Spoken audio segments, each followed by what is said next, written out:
This kid is named Harkin, and he's the strongest guy in his guild. One day, his friends were cornered and about to be wiped out by the group led by Siro, the Thunder Queen. When everything seemed lost and the order to kill was given, Harkin showed up to protect them. He was strong enough to save everyone, so he told his friend not to worry. But what he didn't expect was that the real enemy was right by his side. His friends attacked him from behind with a fatal strike. The worst betrayal always comes from those closest to you. The girl then mocked him, revealing she paid the traitors a few million, while Harkan, who is poor and depends on the game to survive, would lose everything. The penalty for dying in the game would bankrupt him in real life. Harkin's real name is Jae-hyun. He believed he could trust people, but money proved otherwise. When he woke up in his house, he screamed in frustration over the defeat. Warlord is the most popular global game in the world and generates fortunes for the top players. Jae-hyun was recognized for his skill, but he chose to stay in a small guild out of gratitude since they were the first to accept him. Consumed by rage, he grabs his stuff and runs through the city to get revenge on the traitors in real life. On the way, his friend calls him, but Jae-hyun was blind with fury and didn't see the red light. The truck of Isekai hit him full force, leaving him with terrible injuries. Even in pain, he remembers the betrayal of those thugs and swears revenge at any cost. Suddenly, the scenery around him changes, and he finds himself back in the Warlord Games tutorial. The system instructs him to defeat a Minotaur monster. Confused by what's happening, he hears two other players screaming for him. They beg for help, explaining that many of their companions were injured by the monster, and that now only the three of them are left to face it. Looking at the colossal creature, the hero questions if it shouldn't have been removed from the game 5 years ago due to its extreme difficulty. Hearing this, the other two players get confused and reply that the game was launched only 10 months ago. At that moment, the hero realizes he was sent back 5 years in the past. When the two players urge him again to help defeat the monster, he simply grabs his sword and charges in solo. The Minotaur lunges at him, but he dodges with ease and slices the creature to pieces in an instant. The two players are shocked to see that and invite him to join their guild. At that moment, our hero thinks about his past and how his old group betrayed him just for money. Without hesitating, he kills the two of them right there and comments that he's made a decision. He will never trust anyone again in this life. After logging out, Jae-hyun woke up in the real world. Looking around, he realized he wasn't home, but in a V-Gear store, the equipment used to play Warlord. Jae-hyun remembered that 5 years ago, he couldn't afford such gear, forcing him to use a demo unit. Slowly, Jae-hyun understood. He had, in fact, traveled back in time. With this realization, he concluded there was no time to waste. Jae-hyun knew he possessed 5 years of in-game experience, along with all the skills he'd developed. With this knowledge, if he played his cards right, he could finally have his revenge. So he quickly tried to buy a V-Gear unit on credit. The store clerk was startled by Jae-hyun's desperation, but tried to process the payment nonetheless. However, as Jae-hyun's mind raced with thoughts of vengeance, the clerk informed him there weren't enough credit funds on his card. That's when reality hit Jae-hyun. He knew he had no money. Otherwise, he wouldn't have been playing on a demo unit. Even though he couldn't afford it now, Jae-hyun knew it was only a matter of time until he earned money through the game. But for that, he needed the gear. Then Jae-hyun glanced to the side and saw Syl in an advertisement, trying to recruit more players for Warlord. The Thunder Queen was seen as a role model, which was why she was used in game advertisements. Jae-hyun realized he didn't have many alternatives, and even though he hated Syl for what she'd done, he knew he couldn't be picky right now. Sometime later, back at his home, Jae-hyun received a V-Gear unit. The equipment technician installed the unit for him, leaving it ready for use. Jae-hyun realized the only way he'd gotten the equipment was through a loan. He'd borrowed 10 million won from a loan shark. The loan shark hadn't hesitated to lend the money, even though it was a hefty sum. However, he'd threatened Jae-hyun with a knife, saying that if Jae-hyun couldn't pay him back, things would get ugly. Jae-hyun hadn't wanted to resort to this, but it was his only alternative. He figured that even if he had to crawl through hell, he'd agree to anything, as long as he could have his revenge against those who betrayed him. After that, Jae-hyun logged into his very own V-Gear cabin for the first time and immediately returned to Warlord as his character, Harkan. Back in the game, Jae-hyun thought it was time for an important character to appear. Just as he thought that, a character appeared, congratulating Jae-hyun on completing the tutorial. Her name was Ariadne, and she said she was there to guide him through class selection. Ariadne stated that the adventurer was ready and now had to choose his basic class from 3 available options, as the chosen class would determine his abilities later. The first was the warrior class, a fighter who used close-range weapons in combat, perfect for those who loved action-packed, adrenaline-fueled battles. Jae-hyun thought he'd chosen this class in his previous life, but he'd only leveled up fast because he played with a team. Now that he was alone, it would be much harder. Ariadne also presented the priest class, explaining it was a support class that healed and strengthened allies, but Jae-hyun dismissed it, stating he wouldn't waste time with other players. In that case, Ariadne said only the third option remained. Then she blessed Harkan with his new class and sent him to the class tower. There, Harkan was greeted by an elder. The NPC introduced himself as Golko, the guide to the path of magic. Golko then asked what type of magic Harkan intended to learn. Straight to the point, Harkan declared he wanted to learn dark magic. Golko was confused by by the request and asked if the young man didn't want to learn something else, but Hirkin insisted he did not. With that, Golko explained that while powerful dark magic devoured the user's soul, making it quite dangerous, Jaehyun stated he was aware of this, and for that very reason, he wished to learn such magic. Due to his persistence, the elder changes his approach and reveals his true colors. Golko says it's been a while since a young man asked to walk this path. After that, Golko reveals a dark tome and tells Hirkan that if he's ready, he should place his hand on the skill book, but warns him that this path is treacherous, even for the faint of heart. Without hesitation, Hirkan places his hand on the book. He declares his heart isn't weak and he wants to get this over with. The wizard begins to laugh maniacally, claiming that finally, someone interesting has appeared. For the first time, Jaehyun feels the dark magic. He remembers that in his past life, there were mentions of a necromancer player who once cleared a boss raid solo, and at this moment, this is the power Jaehyun is seeking, the power of a necromancer. Now that his class and skills are set, Jaehyun makes his first use of the Bone Shard skill. With it, Jaehyun can use bones from dead creatures to summon undead allies, as this is the special ability of the necromancer class. Now, Jaehyun wants to level up and plans to head to the nearest dungeon. However, looking at his ally, Jaehyun realizes it just lost its head and notes that this task won't be as easy as he imagined. A short while later, Jaehyun enters the training dungeon, but he laments, remembering the fragility of the skeleton he created. Because, according to what he knew from his past life, skeletons weren't this fragile. Jaehyun takes the opportunity to check the skeleton's stats and figures its weakness is due to low proficiency. So Jaehyun realizes he'll have to level up very quickly. Soon after, some wolves appear to confront him, and Jaehyun thinks this is exactly what he needed. These wolves aren't very strong, but they're fast, making them perfect for testing Jaehyun's combat performance. With that, Jaehyun summons his skeleton again and orders his ally to engage the monsters. As soon as the skeleton rises, it assumes a combat stance and faces the wolves head-on. With that, Jaehyun orders his ally to eliminate the enemies. Immediately, the skeleton charges towards the enemies. Jaehyun thinks that if he keeps this pace, he'll reach a high level faster than expected. However, his expectations are shattered when Jaehyun sees his ally utterly destroyed before his eyes. Jaehyun truly didn't expect such a catastrophic outcome. The skeleton's head is the only part left of his ally. Despair grips Jaehyun as he realizes something is terribly wrong. So, he decides to check his ally's stats again. Then Jaehyun realizes he forgot to set a mode, which is why the skeleton fell so quickly. So, Jaehyun chooses defense mode for his ally. Even so, the skeleton loses to the wolves again. In that case, Jaehyun decides to test the special action mode, but instead of fighting, the skeleton starts dancing with the wolves, leaving Jaehyun even more bewildered. Jaehyun starts to think this must be a nightmare, because there's no more time to delete this account and start over, no way to change classes, and the loan payment is already due soon. Just as Jaehyun thought he was finally making progress, he was slammed 2 steps back. Not only that, but he's stuck with an utterly useless ally. It makes Jaehyun wonder, how did the necromancer from his past life manage to evolve so much with such a seemingly useless class? Suddenly, Jaehyun's system flashes an alert. There's an option to boost the skeleton's combat prowess. Before, Jaehyun had to dispatch the wolves himself, as the skeleton stood by uselessly. But then, a realization hits Jaehyun. The skeleton wasn't uselessly standing by. It was observing his every move, learning to fight from what it witnessed. That's it. Jaehyun finally understands how to evolve the skeleton's combat abilities. He shoves a stick into the skeleton's bony hand,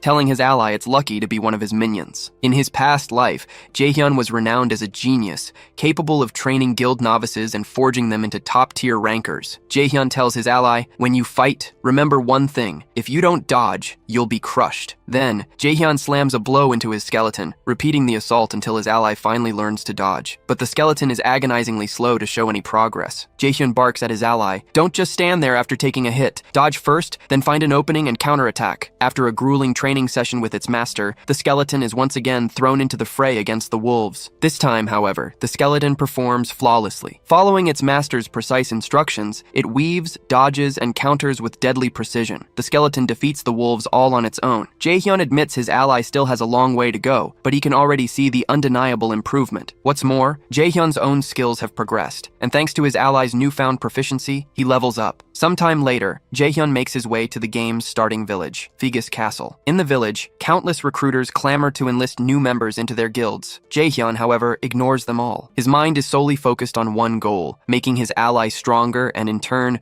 boosting his own personal attributes. But amidst his thoughts, someone confronts him. A warrior grabs Jaehyun, demanding an apology for bumping into him, or he won't let him go. Jaehyun thinks he has no time for these bullies. He has more important things to do. Infuriated by the dismissal, the bully tries to punch Jaehyun. But before Jaehyun can even react, someone intervenes on his behalf. The man tells the bully, "You can't just go around punching people." The bully then asks, "Are you his friend?" The man says no, but Jaehyun feels a strange familiarity. He suddenly realizes he knows this man from his past life. With muscles bulging and veins practically popping, clad in odd attire, it can only be Shev the Slayer, a legendary warrior from Jaehyun's past life. However, Jaehyun has no idea what someone like Shev is doing here. Regardless, the bully grows furious at the interference and tells Shev to stay out of his business. He adds that Jaehyun provoked him and therefore deserves punishment, an eye for an eye after all. Hearing this, Shev unleashes a sinister aura, making the bully cower like a whipped dog. Shev states that the bully hit his palm when he threw that punch, and following the aggressor's own logic, he should be punished for it. The bully's friend warns him of the danger of facing Shev the Slayer. He knows Shev is the leader of the Red Bulls, one of the top 30 guilds, and is notoriously thirsty for battle. The bully wonders, what's a guy like that doing here? However, as he turns to leave, Shev the Slayer asks if the bully still wants to continue the fight. Immediately, the bully bolts, apologizing profusely for the disturbance. A smile gracing his lips, Shev says he's happy everything ended well. After that, Shev turned to the protagonist,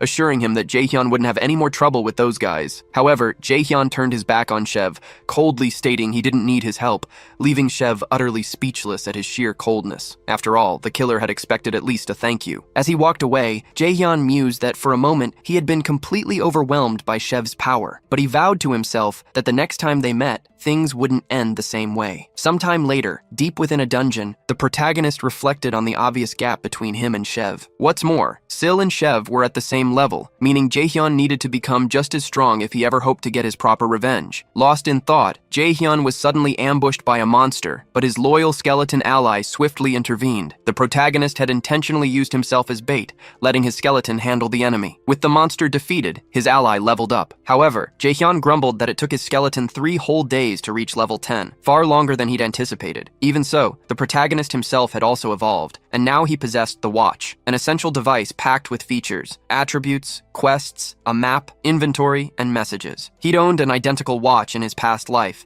and had been eagerly awaiting its return. But he lamented that his previous attributes had been stripped away. Regardless, Jaehyun now had to distribute his attribute points, knowing this crucial choice demanded careful consideration. Jaehyun considered the most obvious path for a necromancer, boosting his intelligence or magic. He ultimately dumped all his points into strength. Instantly, his strength surged dramatically, and he could feel the profound difference, not just him, but his ally too. Noticing his skeleton's apparent discomfort, Jaehyun reassured it, "Don't worry, I haven't given up on being a necromancer. I'm just doing this to better train my minion." He reasoned that boosting intelligence or magic right now wouldn't make much of a difference. But by investing in strength, he could personally demonstrate every single blow he'd mastered at his peak in his past life. Jaehyun declares he's literally staking his life on this, warning the skeleton that he'd better take his training seriously from now on. He also mentions there are other ways to make up for his other stats. Sometime later, at the Figus Castle branch of the Monster Hunting Association, the host announces new missions have just dropped. A brawl erupts among the adventurers, all vying for the tasks, as missions are still a rare commodity at this time. Amidst the chaos, he approaches and asks if he can see the mission list. The host agrees, but warns him that all that's left are the missions nobody wants, the difficult ones, or those with terrible rewards. Jaehyun quickly realizes that on top of that, most of the missions are incredibly dull, but he's got limited options. Scanning through the various tasks, Jaehyun finds one that catches his eye, a mission called Mount Bima Cave, which basically involves clearing out low-level monsters. The host questions if he's really going to take a mission with such a pathetic reward. Jaehyun confirms. He figures that despite the meager payout, if he completes the mission before hitting level 15, he'll snag an ultra-rare title. A title like that usually boosts a user's stats, but the Ascending Star title increases stats by a percentage. In other words, this is Jaehyun's first step to becoming a character with unrivaled power. With that in mind, he decides it's time to get some new gear. Some time passes, and Jaehyun arrives at Mount Bima, ready to put his new gear to the test. However, his new equipment is ridiculously ugly, and Jaehyun knows it. He'd spent so much on gear for his ally that there wasn't much left for himself, leaving him with this hideous outfit. Regardless, he figures he just needs to clear this mission to finally afford some decent clothes. So,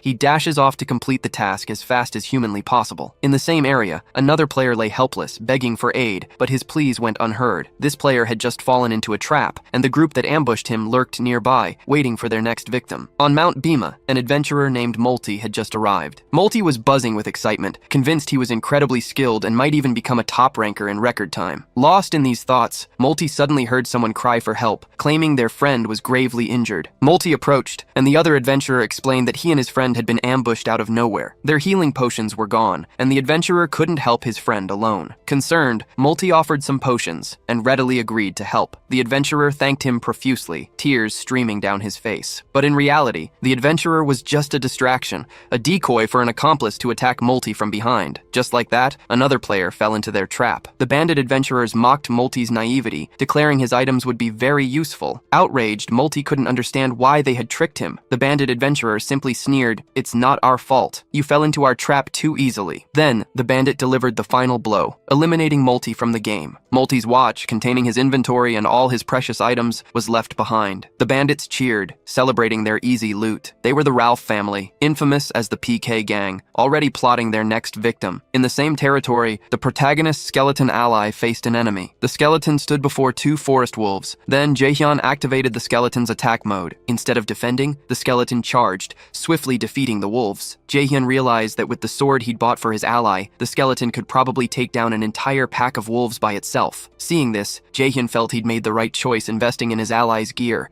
believing true gamers focused on performance over appearance. After the fight, the skeleton waited for its master's approval, but instead Jaehyun simply stated they needed to level up fast, so it was time for the next battle. The skeleton obediently followed its master deeper into the forest. Suddenly, mid-walk, the skeleton was struck by an arrow, catching it completely off guard. Jaehyun was equally stunned by the shot. Immediately after, someone appeared, profusely apologizing. It was the same gang from before, claiming they'd seen the skeleton from afar and mistook it for a monster. The gang leader quickly apologized for the incident. However, Jaehyun instantly recognized them as looters just by looking at them, so Jaehyun went on high alert around this group. Outwardly though, Jaehyun tried to play it cool, acting natural and saying it was fine, but that he needed a mana potion for his ally. The gang leader claimed they had no potions, but offered to help Jaehyun level up, since the skeleton's mana would automatically recover upon leveling. The leader added that they felt guilty and wanted to redeem themselves. Just then, some monsters appeared, and the gang leader declared, "Perfect timing." He said his group would weaken the monsters, leaving them for Jaehyun to deliver the finishing blow. That's a blatant lie, of course. The entire gang is convinced they've found the perfect victim for their scheme. First, the bandits aggro the monster. Next, their group's mage casts an attack buff. And finally, they unleash the monster on their target. They're certain Jaehyun will panic and be wiped out, saving them the dirty work. However, the opposite happens. Jaehyun effortlessly defeats the monster, thanks to his ally. Maintaining his composure, Jaehyun tells them, "I liked your help. Keep it coming." This makes the bandit group realize their target's level is far higher than they anticipated. The bandits decide to unleash even more monsters simultaneously. While their target is distracted, the bandits plan to strike from behind. But as they try to execute their plan,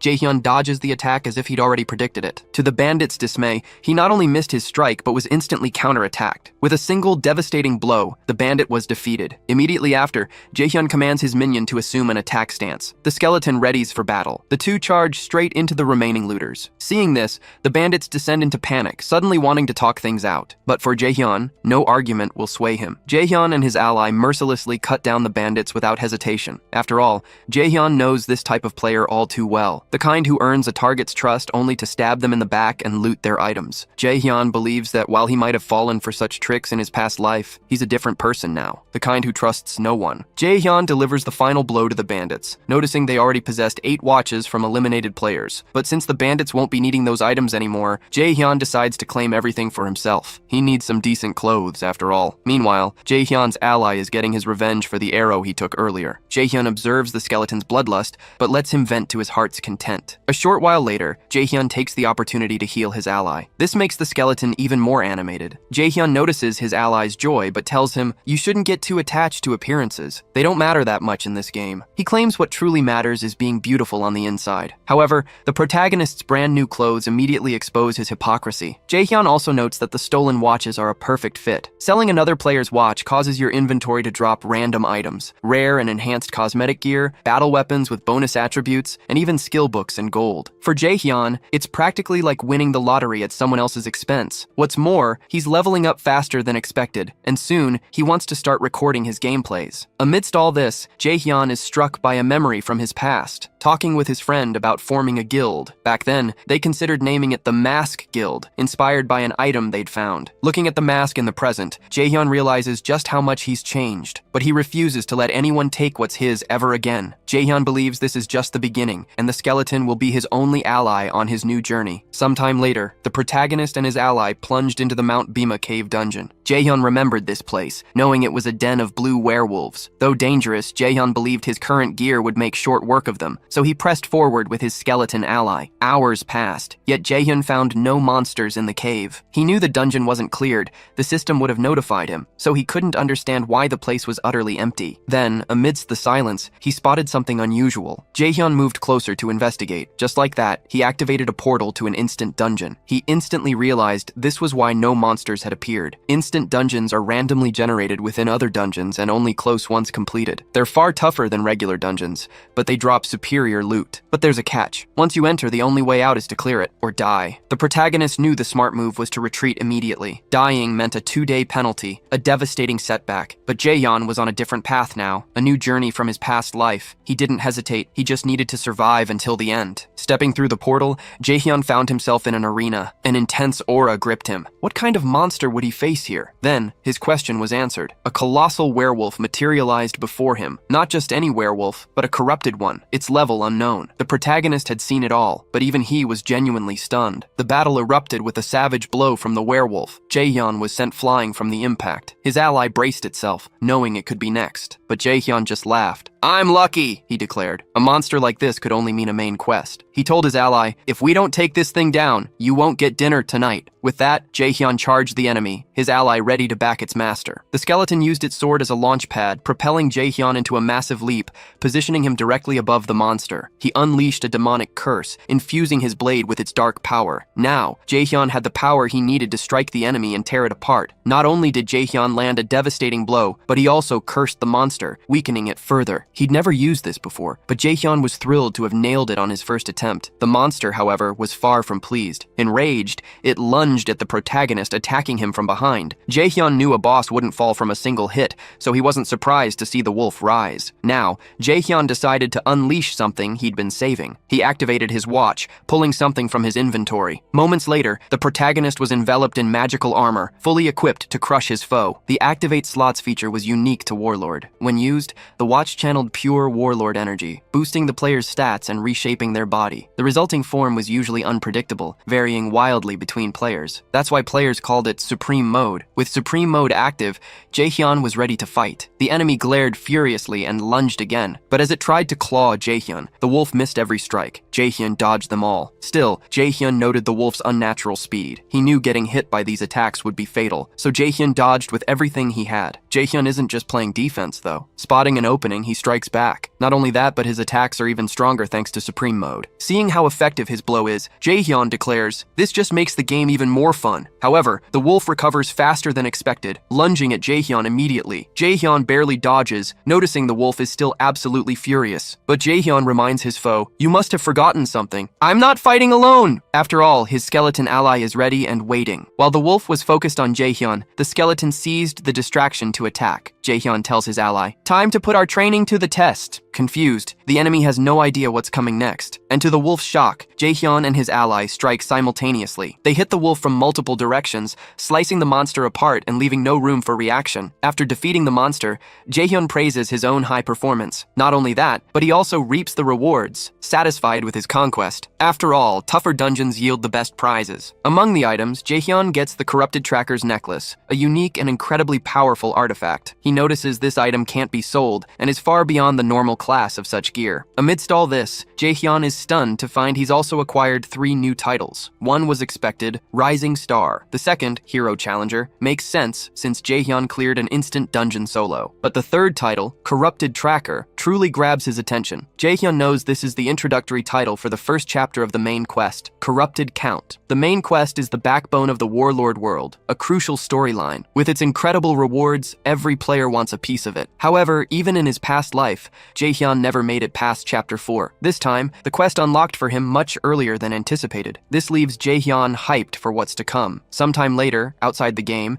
Jaehyun sees news that the Hydra Guild has officially entered the final phase of the Corrupted Count scenario. The guild leader promises to complete the quest within 3 months. Seeing this, Jaehyun realizes it's too late. This guild is already in the final phase and he's barely even started. He figures there won't be anything left for him. Jaehyun considers it might be better to sit this one out and aim for the next chapter instead. Or maybe this is the perfect opportunity. Because right now, the entire world is focused on the count, and Warlord's first main quest is about to be completed. Jaehyun figures if he posts his video about the corrupted count, it could go viral in no time, earning him a ton of cash. He thanks himself for recording everything and now wants to post it ASAP. But Jaehyun knows editing is the magic behind any video, so he can only trust this job to one person, the legendary editor from his past life. She's known as the filmmaker Romani. Since they haven't met in this life yet, Romani receives the editing request and wonders what a level 15 player could possibly have that's special enough to warrant her work. But upon seeing the message's content, Romani is utterly shocked. She stumbled upon something truly astonishing, and immediately, Romani thinks she's found a genuine rare gem. A short while later, a sharp businesswoman summons an employee, announcing a fresh video about the corrupted count just dropped. What truly grabbed her attention was the video itself, a level 15 player single-handedly taking down a corrupted werewolf. Her employee quickly dismisses it, stating his team reviewed the footage and found no value. But unlike everyone else, the director is intrigued. She orders her employee to bring this player to the company. This is Seol-yeon Chae, heiress to Thunder Corporation, South Korea's largest conglomerate, and Jaehyun's arch-nemesis from his past life. After all, her warlord name is Sil, the Thunder Queen. Meanwhile, Jaehyun nearly jumps out of his skin when he checks his phone. He sees the video he posted just yesterday has already racked up an insane number of views. Jaehyun recalls how tough it was to achieve anything like this in his past life, but now, things are moving at lightning speed. Even his interactions with Romani have shifted. She's far more communicative now, a stark contrast to her reserved personality in his past life. Romani never used to reach out first, but ever since she edited his video, she's been showing a lot of interest in Jaehyun. Not only that, but she's become so annoying, Jaehyun's seriously considering blocking her. All Romani wants to know, though, is when Jaehyun will edit his next video, but Jaehyun has no clue what to do for his next video. Finding another monster like the corrupted werewolf isn't exactly an easy task, so he decides to log into the game, hoping some new ideas will spark. Elsewhere, Shev is glued to the protagonist's video. No matter how many times Shev rewatches it, Hirkan's movements impress him every single time. Plus, Shev has this nagging feeling he's seen this player somewhere before, he just can't place him. Amidst his musings, Yel, an associate from the Red Bulls Guild, asks who Shev is rambling about. Shev replies he's talking about Hirkan, the hottest player right now. His friend teases that Shev has watched the video so many times he's starting to lose it, but Shev insists he can't stop watching. Seeing this player fight is just too thrilling. He even wonders what it would be like to face Hirkan in a duel. But Yel cuts him off, telling him to stop spouting nonsense because she has a live stream to prepare for. Shev seizes the chance to gush about how much he likes Yel. Yel, however, tells Shev to hurry up. Over 200,000 people are waiting for the stream to start, and they all want to see Shev in action. After all, he's Shev the Slayer, leader of the Red Bulls and ranked 9th in Warlord.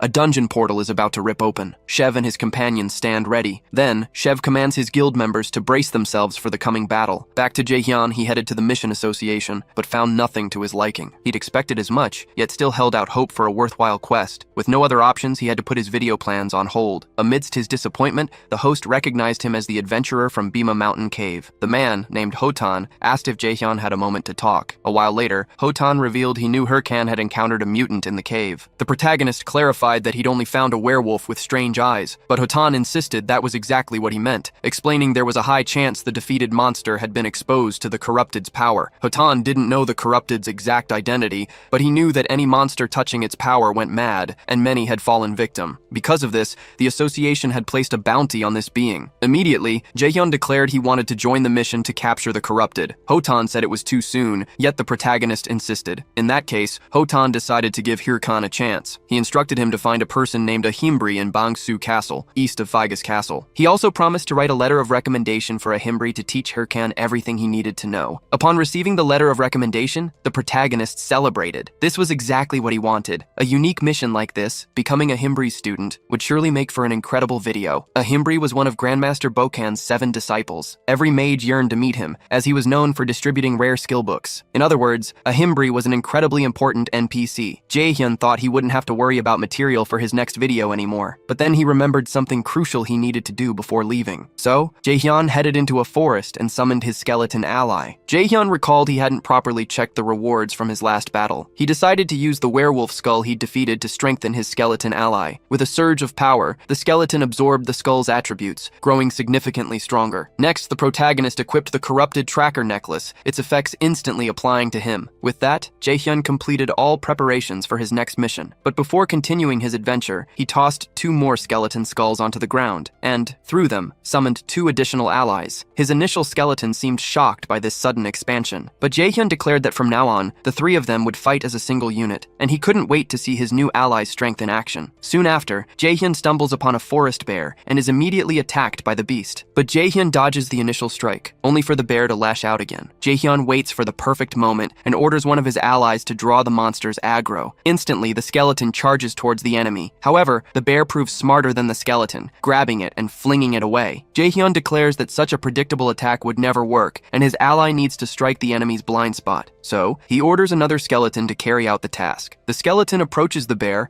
and attempts to attack, but just like the first, the skeleton is countered by the monster. Jaehyun rages, seeing his allies fail to follow his orders, exclaiming, "This skeleton did exactly what the last one did." Amidst this chaos, the firstborn skeleton steps forward. Jaehyun's hopes ignite, believing this one will finally do it right. So his ally charges at the bear, attempting to strike with its sword, but just like the others, it too is defeated. At this point, Jaehyun is practically tearing his hair out in frustration. A while later, Jaehyun gathers all his allies and declares, "You guys must not have brains. You're reanimated skeletons after all." He then explains that normally, when attacked, monsters turn towards the incoming strike. That's why, Jaehyun says, you need to attack where the monster can't see, instead of hitting it head on. However, Jaehyun realizes his explanation is falling on deaf ears, and he only grows more furious with his allies. Jaehyun admits it's great he can summon 3 skeletons at once, but the problem is they can't work together. All they know how to do is mimic each other's movements. And because they haven't learned to fight as a team, they don't know how to act like one. Plus, they cost triple the mana to summon. Even though Jaehyun reached level 20 as he wanted, it seems he'll have to put his video production on hold for a while. Instead, Jaehyun wants to train the skeletons for the Bangsu Castle mission. Jaehyun once believed that with 3 allies he could just watch them fight while he rested,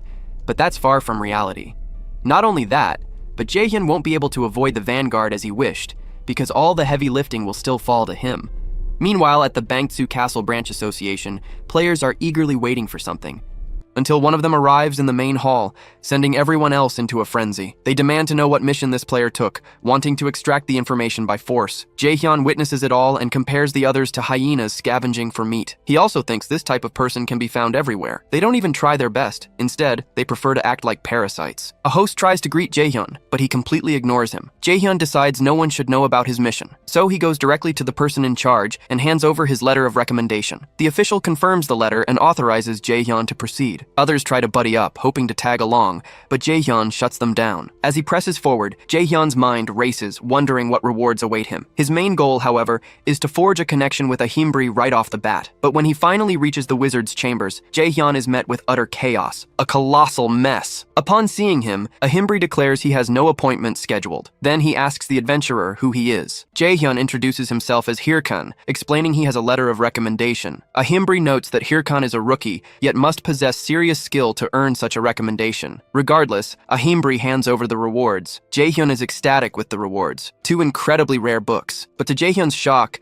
a Himbri declares their business concluded, wishing him a safe journey back. Jaehyun is stunned. It ended so fast. He'd expected the wizard to hand him a new quest, not dismiss him. He hadn't come all this way just for the rewards. Desperate, Jaehyun blurts out that he'll do anything to become an apprentice, practically begging for a chance. Upon hearing this, the wizard asks if Hirkan is serious. If so, the wizard has a task for him. The wizard then demands Hirkan retrieve an egg directly from its nest. But here's the kicker. The quest offers no reward, leaving Jaehyun utterly bewildered and terrified. In the same spot, another player approaches. Sporting incredibly expensive gear, the player immediately draws all eyes. He strides in, declaring, "So this is where Haho Mask is, huh?" Jaehyun curses his luck, lamenting such a pathetic quest from an NPC. He'd hoped for a grand main quest, not a measly, unrewarded egg-gathering chore. Confused, he questions if this mission is even worth his time, until someone approaches and asks about the mission. The moment they hear Jaehyun received a quest, players swarm him, a hungry mob. Jaehyun had completely forgotten about these vultures and now finds himself trapped, with no escape from the surging crowd. Amidst the chaos, a figure emerges, demanding everyone clear his path. The mysterious warrior from before approaches Jaehyun, pushing the crowd aside. The warrior then asks if Jaehyun has a moment, as he wishes to speak privately. Annoyed, Jaehyun wonders who this man is. He's not interested in talking and rejects the offer. However, the warrior calls him Mr. Haho Mask and asks for his cooperation. Away from the others, the two stop to talk. The warrior apologizes for his initial approach, explaining he urgently needed to speak with Jaehyun and couldn't do so with others around. From the warrior's gear, Jaehyun deduces he must be a ranker, but he doesn't recognize his face. More importantly, Jaehyun wants to know how this guy knows him. Until he gets more information, Jaehyun decides to remain cautious. So, he asks why he was called Haho Mask. The warrior reveals he knows who Jaehyun is, and that he just received a quest from the wizard. Jaehyun cuts straight to the chase, asking who he is and what he wants. He also states he's not willing to waste time fighting. The mysterious figure stares at Jaehyun. Then, he says he made a mistake and apologizes. Jaehyun maintains his clueless demeanor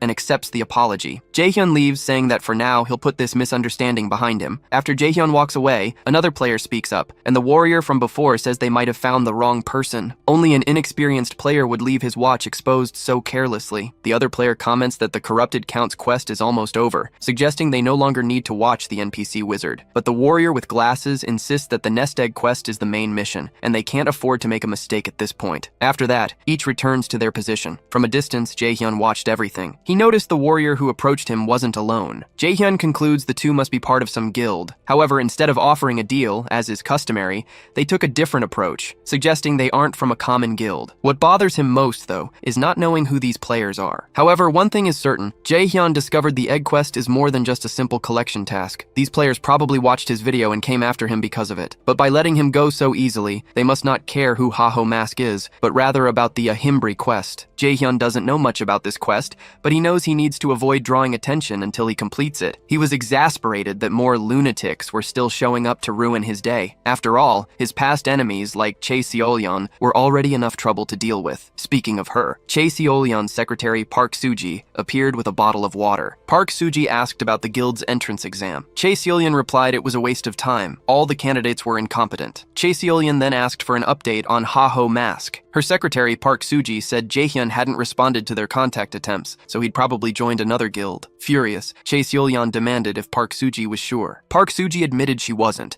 and her boss instructed her to investigate further and return only when she had concrete answers. Before Park Suji left, Seolyeon asked what the chairman had said. The secretary reported that the chairman hadn't responded yet. Seolyeon concluded that the chairman's silence meant Warlord was doing exceptionally well. She remembered the chairman had tried to arrange a forced marriage when she'd first mentioned playing Warlord. Regardless, Seolyeon instructed Park Suji to find a new batch of candidates and prepare a report for the very next day. Park Suji protested that the deadline was too tight, but her boss wouldn't hear any excuses and simply walked away, leaving her to talk to herself. Back to Jaehyun, he was in a different environment. He noted it had been a while since he'd last visited the lizard swamp. He believed the mission shouldn't be too far from the wizard's castle, and since he had to collect an egg, Jaehyun figured it belonged to some creature living in this very swamp. Since the monsters here were high level, Jaehyun decided it was best to use the skill enhancement he'd acquired. To do this, he needed to draw a mark and conjure the correct spell. With that, he activated the Helm of Madness on his skeleton. Immediately, the effects began to manifest on his ally. Jaehyun was positively surprised to see it, so to test if it worked, he ordered the skeleton to attack him. However, he'd forgotten there was a chance his ally could lose its sanity in the process. Upon receiving the order to attack its own master, the skeleton didn't hesitate and lunged forward. Immediately, Jaehyun realized something was terribly wrong. Regardless, he decided to stop the action, striking his own ally. This way, Jaehyun prevented anything more serious from happening and told the skeleton, "Don't you ever scream at your master like that again?" Jaehyun wondered if this strange behavior was some kind of bug, trying to process what had just happened. Lizards heard all the commotion and appeared, ready to attack the intruders in their home. Seeing them, Jaehyun declared, "The test subjects have arrived just in time." He activated the Helm of Madness once more, along with bone armor. With that, his 3 skeleton allies grew even stronger. The lizards braced for battle, and Jaehyun commanded his skeletons to attack. A fierce clash erupted instantly. It didn't take long for the skeletons to gain the upper hand, overwhelming the lizards. Soon after, every enemy was defeated. Jaehyun was thrilled to finally get a satisfactory result from his team. He declared that now he could truly hunt monsters while searching for the egg, no longer in a rush to complete the task. After all, Jaehyun wanted to evolve as much as possible, but as he spoke to his team, someone was watching him. This woman was Ilya, and she was utterly convinced of her own beauty. She believed everyone adored her no matter what she did. Because of this, her life had been incredibly easy. Whenever Whenever she feigned trouble, her slaves would instantly appear to help. But amidst her trek through the swamp, Ilya slipped and fell face first into a puddle. Furious, she declared, "I hate this place." Ilya had only ended up there because one of her slaves had brought her to level up. However, he had died, leaving the girl helpless and clueless. The monsters here were far too strong for Ilya to handle alone. When she spotted Jaehyun fighting, she immediately thought he was perfect to be her next slave. Next, Ilya got up and approached Jaehyun, pleading for his help. "I hurt my legs because of the monsters," she whined, "and now I can't walk properly." With this act, Ilya was certain the player before her wouldn't abandon a beautiful, helpless maiden, fully intending to charm him into helping her escape. However, defying all her expectations, Jaehyun simply turned his back and walked away, leaving her sputtering alone. Ilya was utterly shocked. She was not used to rejection. She tried to beg for help, but Jaehyun couldn't care less. At this, Ilya was absolutely seething with rage. Meanwhile, Jaehyun went back to fighting lizards, but he could barely concentrate. He knew Ilya was still following him. He had ignored her because he didn't want to waste time, but the girl kept trailing him everywhere. To Jaehyun, if a player decided to enter Warlord, they should, at the very least, know how to play the game. So, to finally end the distractions, Jaehyun decided to deal with the issue head-on. "What do you need?" he asked. Ilya claimed she'd lost her sword in the swamp and wanted help retrieving it. Jaehyun stated, "Once I get your sword back, you stop following me." She readily accepted and thanked him for the help, but in her mind, Ilya smirked, convinced her new slave was finally falling for her charms. Sometime later, they finally found the sword deep within the swamp. Jaehyun declared he'd retrieve the item,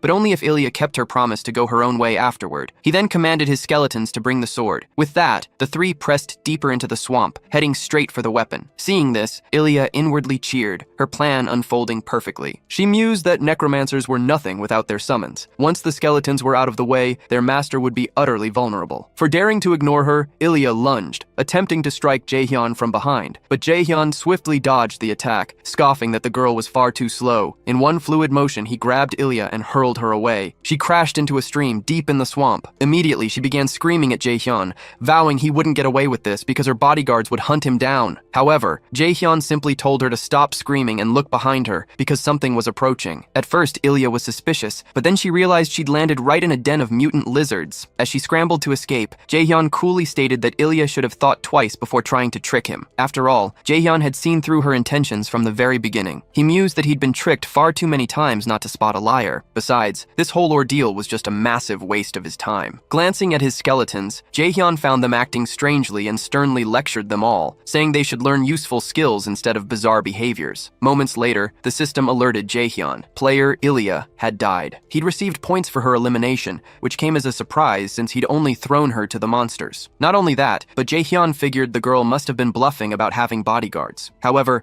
Ilya's fanboys watching her live stream had seen everything unfold and were far from pleased with Jaehyun's actions. It didn't take long for things to get chaotic in the swamp. One of Ilya's fanboys appeared, ready to confront Jaehyun, but his attempt at revenge met with little success. Jaehyun stared at the boy seriously, asking why he was going so far for Ilya for absolutely nothing. Jaehyun pointed out that Ilya wouldn't even thank him, let alone talk to him or see him in person. Therefore, the boy shouldn't get so attached to someone like that. However, the boy merely laughed at his words. Then, he screamed, "I love Ilya! I'd do anything for her!" Jaehyun gets fed up with the nonsense and takes out the guy for good. He remembers Ilya trying to trick him earlier and realizes she probably pulls this stunt often. So Jaehyun doesn't regret what he did to Ilya one bit, but he never imagined Ilya was serious about her bodyguards. And now, more guys like this are likely to show up and confront him. Ilya, on the other hand, has her own way of charming her sheep. She convinces them to do anything. That's why lately crazy guys have been showing up to challenge Jaehyun. He was already itching for a fight, having found no missions. And now, as if that wasn't enough, more obstacles appeared in his path. Jaehyun would even love to hunt down that player and eliminate her again just for fun, but he's out of time and wants to avoid drawing more attention. However, Jaehyun takes the opportunity to grab items from the players he defeated along the way, and realizes the guy he just eliminated had some seriously valuable gear. Jaehyun even feels grateful that rookies like these came his way, because thanks to them, he'll make a good profit selling their items. Just then, another Ilya fanboy appears to confront him. This time, Jaehyun openly declares he's the one who eliminated Ilya, but Jaehyun quickly realizes a much larger group has shown up this time. In this situation, Jaehyun decides to run instead of facing them all. There are so many players, Jaehyun can barely count them, and he finds it really weird that so many sheep are willing to sacrifice themselves for Ilya. So instead of just running, Jaehyun decides to unleash his skeletons. Apparently this group already knows Jaehyun's abilities and came prepared to deal with his skeletons. Jaehyun realizes this group is on a higher level than him, so he won't be able to defeat them with his current minions. With that, Jaehyun decides to make a clean escape and promises to find them again when he's at a higher level. After running hard through the swamp, swamp, Jaehyun decides to rest for a bit. He thinks it was tough shaking off so many pursuers, but he can't let his guard down now. However, by now, Jaehyun has no idea where he is, as this place looks different from the rest of the swamp. Jaehyun doesn't remember a spot like this, but he manages to reach a conclusion after thinking it over. Nearby, Ilya's sheep continue searching for Jaehyun, until suddenly they spot Jaehyun's skeletons dancing in the swamp mud. The players don't understand what's happening. Even so, they feel offended, thinking they're being mocked. So one of them charges towards the skeletons, but the player ends up encountering a giant monster. The player doesn't know where it came from and is terrified, but can't do anything as he's snatched by the monster. The other players, who witnessed everything, are desperate, as they just realized this monster is actually a dragon lizard, the swamp's boss. While they stare at the monster, Jaehyun stays hidden, observing everything. Jaehyun had already figured this had to be a lizard's nest. A dragon lizard is a boss with massive defense, health, and attacks. On average, it takes a group of 20 to 40 players to defeat it. But Jaehyun heard that the dragon lizard raid had already been completed, so this monster shouldn't be here. But if someone with a related quest steps into the zone, the monster can resurface, which means if the dragon lizard is back, this must be the exact spot for the quest Jaehyun got from the wizard Ahimbri. Jaehyun knows his mission: defeat the creature and deliver its egg to the wizard. He just can't wrap his head around why he got such a high-level quest so early on. This makes Jaehyun furious at the wizard for handing him a quest he's clearly not leveled enough to tackle. But luckily, Ilya's cattle are already clashing with the beast, and who knows, they might just prove useful. But then, one of the players shouts for a retreat, claiming the monster is too powerful for their group. However, Jaehyun steps in, summoning one of his souped-up skeletons to block the players' escape route. With their path blocked, the players have only one choice: keep fighting the monster until they carve a way out. But the dragon lizard isn't about to make it easy for them. Meanwhile, Jaehyun seizes the chance to make his escape, silently thanking the cattle for the perfect distraction. Jaehyun has zero interest in fighting the monster right now. After all, his only goal is to get that egg to the wizard. So, Jaehyun pushes deeper into the lizard's nest, only to be startled when he finds no egg there. Desperate, Jaehyun frantically searches every corner until he spots something suspicious. Upon closer inspection, Jaehyun realizes it looks more like a rock than an egg. Suddenly, Jaehyun's system pings. His skeleton has been defeated. This can only mean the dragon lizard is heading back to its nest, and Jaehyun's time is up. Enraged, the monster storms back to its nest, searching for its precious item. Jaehyun scrambles to hide any way he can. With the dragon lizard back, Jaehyun can't risk searching the nest any further. So Jaehyun has no choice but to retreat with only what he's managed to grab, hoping it's what the wizard is looking for. Meanwhile, the group of cattle has been utterly wiped out. Jaehyun approaches, finding nothing but shattered remnants. He muses that Warlord is truly fascinating, with so many lunatics running wild thanks to the game's boundless freedom. Jaehyun scoops up the loot dropped by the defeated players, then declares he's about to make something crystal clear. Jaehyun states that he's been going easy on them until now, but unlike his opponents, he takes this game deadly seriously. He warns that the next time someone decides to cross him, they won't find him in such a forgiving mood. This warning goes out to that woman's followers, or anyone else for that matter. With his message delivered, Jaehyun departs. Once he's put some distance between them, Jaehyun vows to himself that if any cattle dare come after him even after that warning, he'll unleash total war on them all. To cool off, Jaehyun decides to hunt for some extra cash, especially since he found some truly interesting items during his swamp journey. Sometime later, Jaehyun brings the dragon lizard's item to the wizard Ahimbri. He tells the wizard it wasn't easy to get, and he sincerely hopes Ahimbri accepts it because he has no intention of ever returning to that map. Ahimbri scrutinizes the item, confirming it's precisely what he sought. Jaehyun cheers, having delivered the correct item. The mage praises him, admitting he was shockingly fast, far beyond expectations. Jaehyun simply states he gave his all, but now he wants to know, is there a next mission? Ahimbri then asks if the protagonist knows what that mysterious item truly is. The mage explains that he and his group discovered this thing while investigating the mutant monster zone, thus he's dubbed it the Stone of Corruption. For Jaehyun, this revelation explains everything, including why those shadowy figures were hunting him before. An item this crucial is undoubtedly linked to the main quest. Those players were desperate to ensure no one else got their hands on it, as it would severely impact their own progress. Jaehyun initially thought he'd been conned into this mission,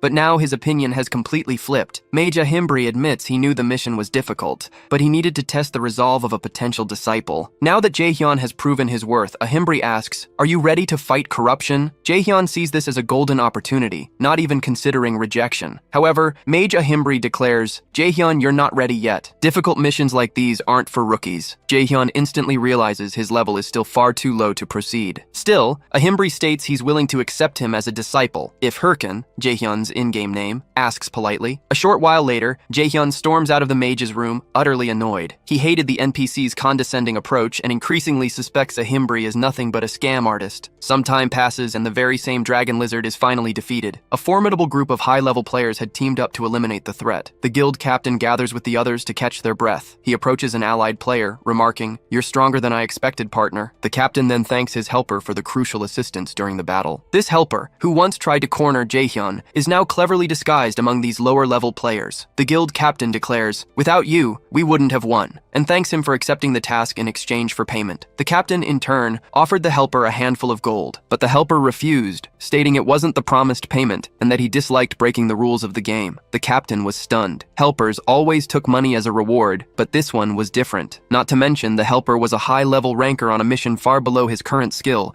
only fueling the captain's curiosity. The captain told the helper he could keep anything he found in the creature's nest, as promised, though he warned there likely wouldn't be anything. The player, however, only cared about finding the corruption stone. That's why he took the quest. The helper had heard the lizard dragon reappeared and feared Heiho Mask would defeat it first, so he wanted to get ahead. Since that hadn't happened, he figured the corruption stone must still be in the nest. This player knew defeating a boss wasn't as easy as it seemed. He was more than capable, certain his reward awaited him. But upon reaching the nest, he found nothing. The helper was enraged. Someone had gotten to the stone before him. Back with Jaehyun, he was home, sensing it was time to turn his life around. Throughout his new journey, Jaehyun had often said that beyond his revenge, he also wanted to enjoy some quality food at some point. So now, he was determined to have a decent meal. Jaehyun had tried to save as much as possible as a precaution, but now that he'd secured the main quest with the wizard, he figured financial troubles were behind him. Jaehyun had also raked in a ton of loot from defeated players, so he figured it was only fair to get a reward after a mission like that. Checking his bank balance, Jaehyun imagined a juicy steak, but after paying off his debts, he was left with less than 1,000 won. That wasn't even enough for instant noodles. Jaehyun wondered why he was broke after all that hard work. Just as despair gripped him, he got a message from Romini, asking if he wasn't going to get back to his videos. He realized he hadn't talked to his editor in a while and forgot to update her on recent events. After all, Jaehyun couldn't record because he wanted to stay out of the spotlight for a bit since he was being watched. But then, he thought about it. Jaehyun didn't think it was fair to starve because of some weird players. He couldn't care less about that anymore, so he decided it was better to do what he had to instead of hiding. With that, Jaehyun logged back into the game and prepared to face the challenge of the map called the Forest of the Dead. Arriving at the map, Jaehyun remarked that no matter how many times he visited, it always felt creepy. Still, this was the best place to level up fast, and its terrifying appearance would be perfect for attracting attention to his future videos. With that, Jaehyun told his allies it was time to hunt and introduced a new skeleton. He explained that magic would be part of his strategy from now on, so everyone better get along. One of the skills he gained from a Himbri was learning to summon skeleton mages. The more Jaehyun leveled up, the better his creations would become. Jaehyun thinks this skill is great, but the skeleton mage drains a lot of mana. Anyway, Jaehyun gears up for the hunt. He announces their targets, enemy skeletons. Unlike his allied skeletons, these are much stronger, so Jaehyun needs his allies to act as a team. But noticing his allies' hesitation, Jaehyun orders them not to stand around and to get into the fight already. He also explains that undead monsters are different from normal ones, so they shouldn't chicken out. However, his words don't motivate his allies. Jaehyun declares they have no time to waste. They need to start fighting ASAP. Just then, one of Jaehyun's skeletons charges, landing a hit on an enemy, but the enemy skeleton doesn't go down easily. Jaehyun explains, "This is exactly what I was talking about. Normal attacks won't work. So, my allies, you need to change your strategy." Jaehyun pulls a hammer from his inventory and shatters a few enemy skeletons as a demonstration. After that, Jaehyun instructs his allies, "You need to hammer their heads," but Jaehyun's skeletons are still terrified. Anyway, Jaehyun warns them that the goal is to eliminate 100 enemy skeletons in 100 minutes. That's one skeleton per minute on average. "And if you fail, I'll abandon you right here." Fear gripping them, Jaehyun's skeletons quickly spring into action. After all, they don't want to be left behind. A while later, the team achieves good results, and Jaehyun looks satisfied. Jaehyun thinks his skeletons got used to the hammers faster than he expected. "This means my next video is going to be a massive hit," he muses. However, Jaehyun is immediately caught off guard by a giant skeleton. This is a skeleton warrior, a rare monster that spawns randomly, but Jaehyun only cares about the rewards. More than that, he wants to eat steak, so Jaehyun attacks alongside his team. However, distracted by his thoughts, Jaehyun is caught by surprise as the enemy attacks, nearly hitting him. Jaehyun barely manages to dodge, realizing he was almost crushed. Good thing he struck the enemy's arm earlier. Now, all Jaehyun Jaehyun needs to do is shatter the rest of the skeleton. With that, Jaehyun executes a coordinated attack with his team, then asks, "Is everyone alright?" The enemy rises after the blow and tries to ambush Jaehyun from behind, but Jaehyun smirks. "You're forgetting something, aren't you? One of my team members hasn't attacked yet." Jaehyun's skeleton mage prepares a magic attack, conjuring a fireball and launching it at the enemy, incinerating it completely. Meanwhile, Jaehyun can only think about the insane views this video will rack up. He's also dreaming of how he'll finally get that dream steak. But just then, his system blares an alert. The map boss has awakened, demanding vengeance for his fallen subordinate. Immediately, a portal rips open right in front of Jaehyun. From within, a monstrous creature bursts forth, but instead of fear, Jaehyun's eyes light up at the sight. He recognizes it, the Golden Skeleton, the boss of the Forest of the Dead. This is the first mage-class boss infamous for wiping out rookies. Jaehyun never expected to face this boss so soon. He's not even sure he can actually beat him, but he knows if he pulls it off, it'll make an epic video, so he figures he can buff his allies. Only when he looks back, he realizes he's completely alone. His mana depletion caused all his summons to vanish. Now, Jaehyun has to face the boss solo, and despair grips him. Jaehyun realized summoning all 4 allies, including the mage, had rapidly drained his mana. Now he has no choice but to fight hand-to-hand after all this time. He activates his watch, summoning his armor, and now he's ready for battle. The protagonist doesn't back down from a good fight easily, especially not when there's so much on the line, like that steak he's craving. Seeing Jaehyun advance, the enemy prepares, unleashing a barrage of magical attacks toward him. Jaehyun realizes a single hit would be enough to defeat him, confirming this boss isn't called the Rookie Killer for nothing. Plus, he can't let the enemy keep conjuring so much magic if he wants to win. He decides he needs to stop the enemy from casting spells. With that in mind, Jaehyun launches an attack, but instead of hitting the enemy directly, he strikes the boss's magic circle. He realizes the enemy's hands are directly linked to his spells, so he just needs to shatter the enemy's hands to incapacitate him. The boss was not happy about that. Even his system blares a warning. Now, the monster wants more than just revenge. There's pure bloodlust in its eyes, determined to crush the one who dared injure it. Jaehyun is bewildered, wondering what just happened. But instead of answers, he's met with a relentless barrage of attacks from the enraged enemy. His only option is to try and run, but Jaehyun realizes the attack is closing in fast. The strike slams into the ground,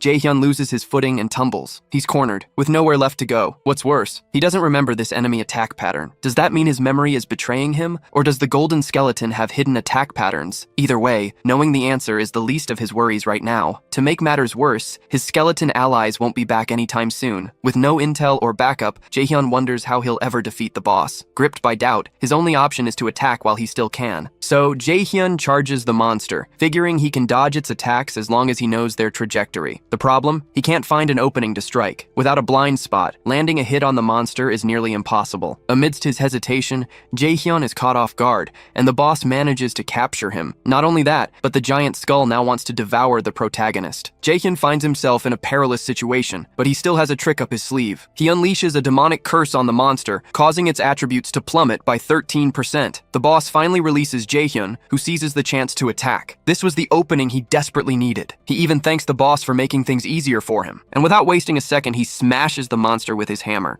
The boss couldn't defend itself and took a direct hit. Just like that, the protagonist defeated another boss. His system announces his victory. Not only that, but it also reveals his level up from the win. Jaehyun sighs in relief that his strategy paid off. And checking his status window, he sees he's hit level 36. But Jaehyun knows it'll be dangerous to keep going like this. He witnessed what happens if he runs out of mana during a crucial battle, so he knows that can't happen again. So far, Jaehyun has managed well, but he knows he can't rely on that forever. He realizes he can't just invest in his allies, because once they're not in battle, they're useless. On the other hand, the protagonist knows he's already gained all the mana titles he could up to this point, so he doesn't know where else to evolve. Plus, he doesn't have the money to upgrade his equipment right now, leaving him with limited options. For now, Jaehyun wants to send the raw footage to his editor to turn into a killer video, and he aims to hit level 40. Sometime later, Romani receives the files and immediately starts working on the video. But seeing what Hurkan did in his last battle, Romani calls him crazy for taking such huge risks. On the other hand, Hurkan defeated a boss that was a higher level than him without taking a single hit, something many consider practically impossible. At this point, Romani figures she doesn't need to do much, as the raw material is already incredible. So she decides it's best to send the final cut to the protagonist, and she thinks the perfect title for the video will be The Solo Emperor. Sometime later, Jaehyun returns to the Adventurers Association in Bangsu. There he finds the mage, who claims to be stronger than last time. The mage, in turn, finds Jaehyun's appearance odd and is curious about where he's been. Anyway, the mage hands over the promised reward. For completing the quest, Jaehyun receives a magic book. Jaehyun realizes the book is about osteology, an incredibly rare necromancer skill, impossible impossible to find on the market. What's more, the mage also hands over the corrupted tracker's ring. He explains that he used the stone Jaehyun brought to craft the item. With this ring, the user can wield corrupted power to their advantage. Jaehyun's eyes gleam, knowing the importance of such an item. But as he reaches for the item, the mage says he can't hand it over to Jaehyun just yet. He states that his apprentice will have to earn it, and Jaehyun will have to take it if he can. Jaehyun realizes the mage isn't going to make it easy. So Jaehyun starts chasing the mage to finally claim the item he so desperately desires. Sometime later, Jaehyun has the ring and wonders why the mage acted that way. He thinks that if the mage weren't an important NPC, he would have already eliminated him. At least he got a new quest. Earlier, the mage had mentioned losing contact with an agent named Miggy and asked Jaehyun to visit Suryu Castle. Even furious inside, Jaehyun decides to let it slide this time. Jaehyun knows Suryu Castle is a very high-level area, so he decides to level up on his way there. Meanwhile, Romeni contacts him, saying he just posted the latest video and Jaehyun needs to see something. Jaehyun checks it out and sees the video's numbers are mind-blowing. Not only that, but the earnings from it are skyrocketing too. Shocked, Jaehyun stumbles backward. After all, he'd never seen such incredible numbers before. But one thing is certain. With this money, he can eat whatever he wants. Jaehyun expected positive reactions to his video, but the results blew all expectations out of the water. He's so hyped, he wants to stop playing and just go eat right now. Everything else can wait. However, Jaehyun receives an unusual message. The leader of the Thunder Hunters Guild sends Jaehyun a recruitment offer. Obviously, Jaehyun knows exactly who this woman is, because in his past life, Chae Seolyeon relentlessly tried to recruit him. Due to his refusal, Hurkan became persona non grata and was intensely hunted by her and her guild. That's why Jaehyun doesn't even consider accepting the offer. Stopping to think, Jaehyun realizes he's acting exactly like he did in his past life. A flashback shows that once Jaehyun was outraged by Chae Seolyeon's persistence. He didn't understand why she kept trying to recruit him when he was already part of a guild. At the time, one of his allies said Hurkan was lucky because the Thunder Hunters Guild was one of the best, and being considered by them meant the player was incredibly skilled. Furthermore,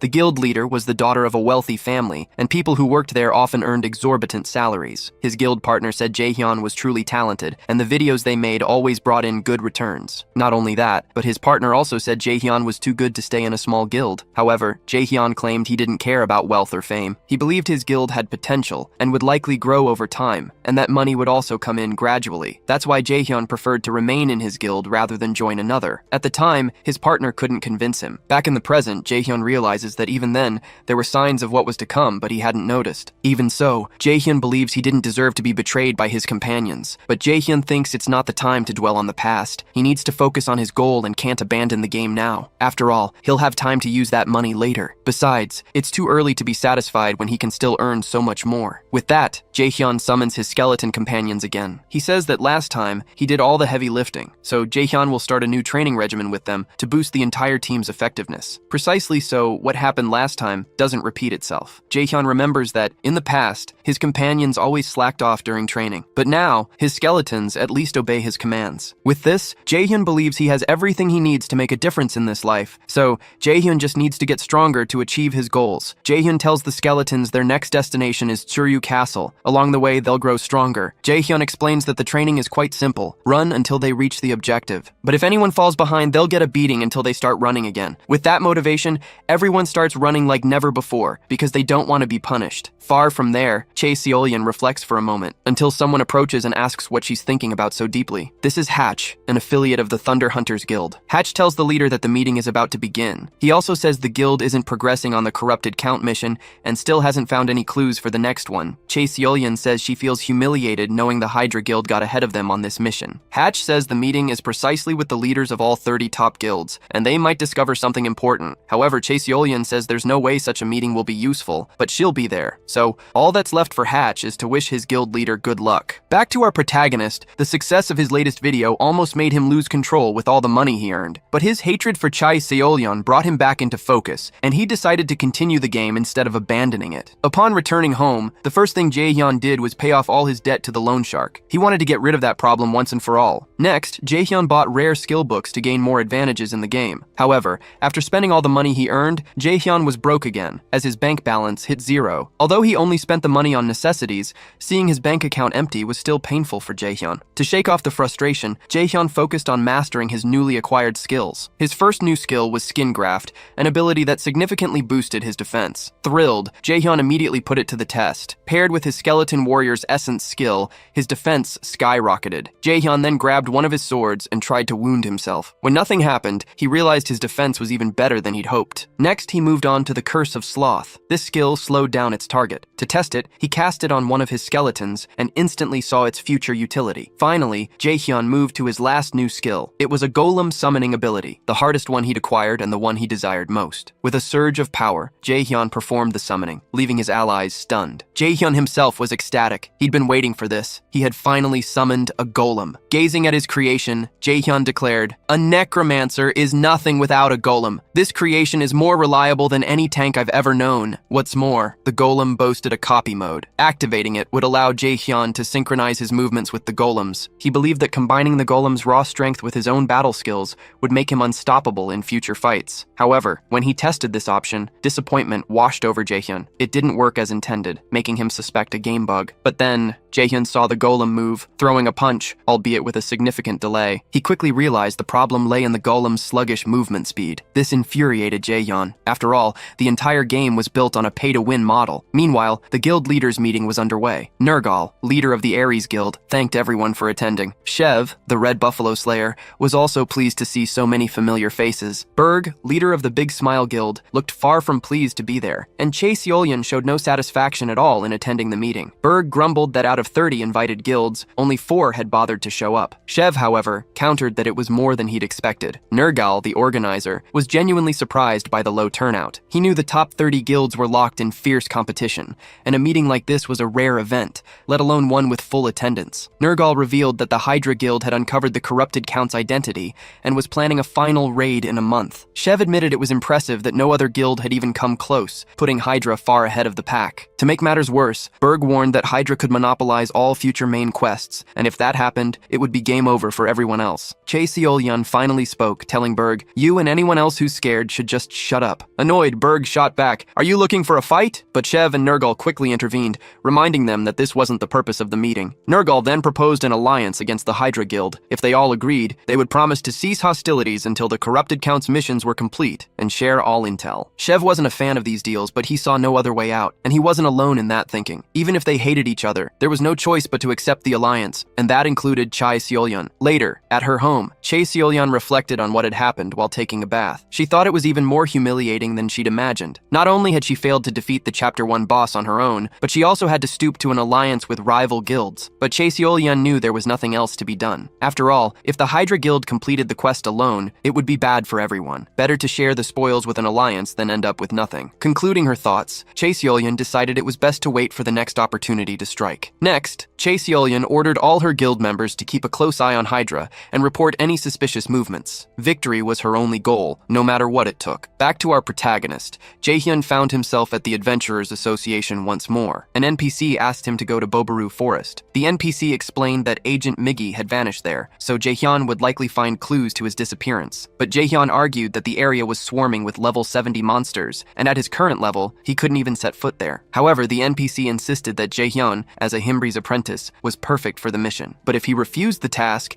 he'd lose his status as a corruption tracker. After leaving the Adventurers Association, Jaehyun felt lost. The quest window flashed warnings about the dangers ahead. Plus, if he didn't accept, he'd lose everything he'd achieved so far. Jaehyun realized that taking on quests above his level to power level faster had completely backfired. He'd even completed tough missions before, but luck had been on his side until now. But by constantly accepting quests beyond his capabilities, the game had somehow prepared an even greater challenge. And the fact that Jaehyun couldn't abandon the quest only made his situation worse. Amidst his turmoil, Jaehyun overheard other players talking. They were saying the Hydra Guild was close to completing the main quest. The other 30 top guilds hadn't even come close. The biggest question among players was what would happen to the other main quests if the corrupted Count was defeated. Hearing this, Jaehyun had an idea. He thought he might not have to go to Bobaru Forest after all. Far from there, a group of players watched a castle. One of them cheered, saying the mission was almost over. He hated constantly watching that place. The other player was Natal, a commander of the Hydra Guild. Natal told his ally not to get ahead of himself. The mission wasn't over yet. They needed to keep monitoring the castle until the corrupted Count was defeated. Plus, they had to be discreet to avoid leaking any information. But then, another player burst onto the scene shouting. His name was Kims, rank 3 of the Red Buffalo Guild. Natal demanded to know what a Red Buffalo member was doing there. Kims declared that the mountain boss was high level,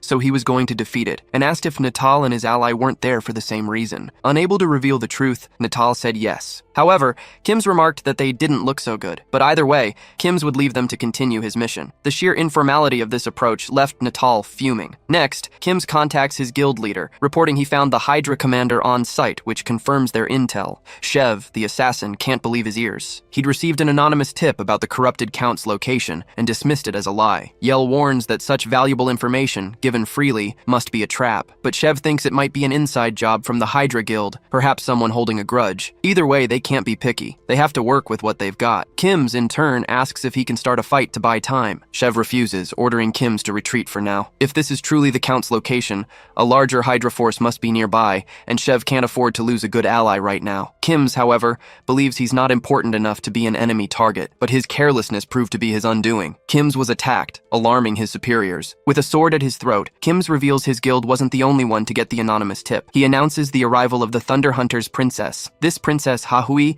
demands Kim spill everything he knows, or he'll be eliminated. Far away, a fierce bear prepares for battle. On the other side, Jaehyun's golem stands ready. The bear strikes first, slamming into the stone giant. After defending against the onslaught, the golem tries to counter, but its sluggishness prevents it from landing a hit. The bear turns it into a punching bag. Instead of focusing on the fight, Jaehyun wonders why everything is so quiet. Jaehyun had sent out emails with the Count's information, already knowing it from his past life, and was expecting replies. He did this believing it was the only way to avoid the Bobaru Forest mission. Once the Count is defeated, that mission will vanish. Warlord's main storyline consists of multiple chapters. Currently, the game is in Chapter 1, titled The Corrupted Count. When this chapter ends, along with the Count's defeat, all related missions are forcibly concluded, making way for a new chapter. Jaehyun knows he couldn't defeat the Count on his own, even if he wanted to, because he's still too weak, so he preferred to let someone else handle it. He doesn't care who it is. As long as someone defeats the Count, his plan will succeed. That's why he blasted the information to several different guilds. He wanted someone to respond, but instead,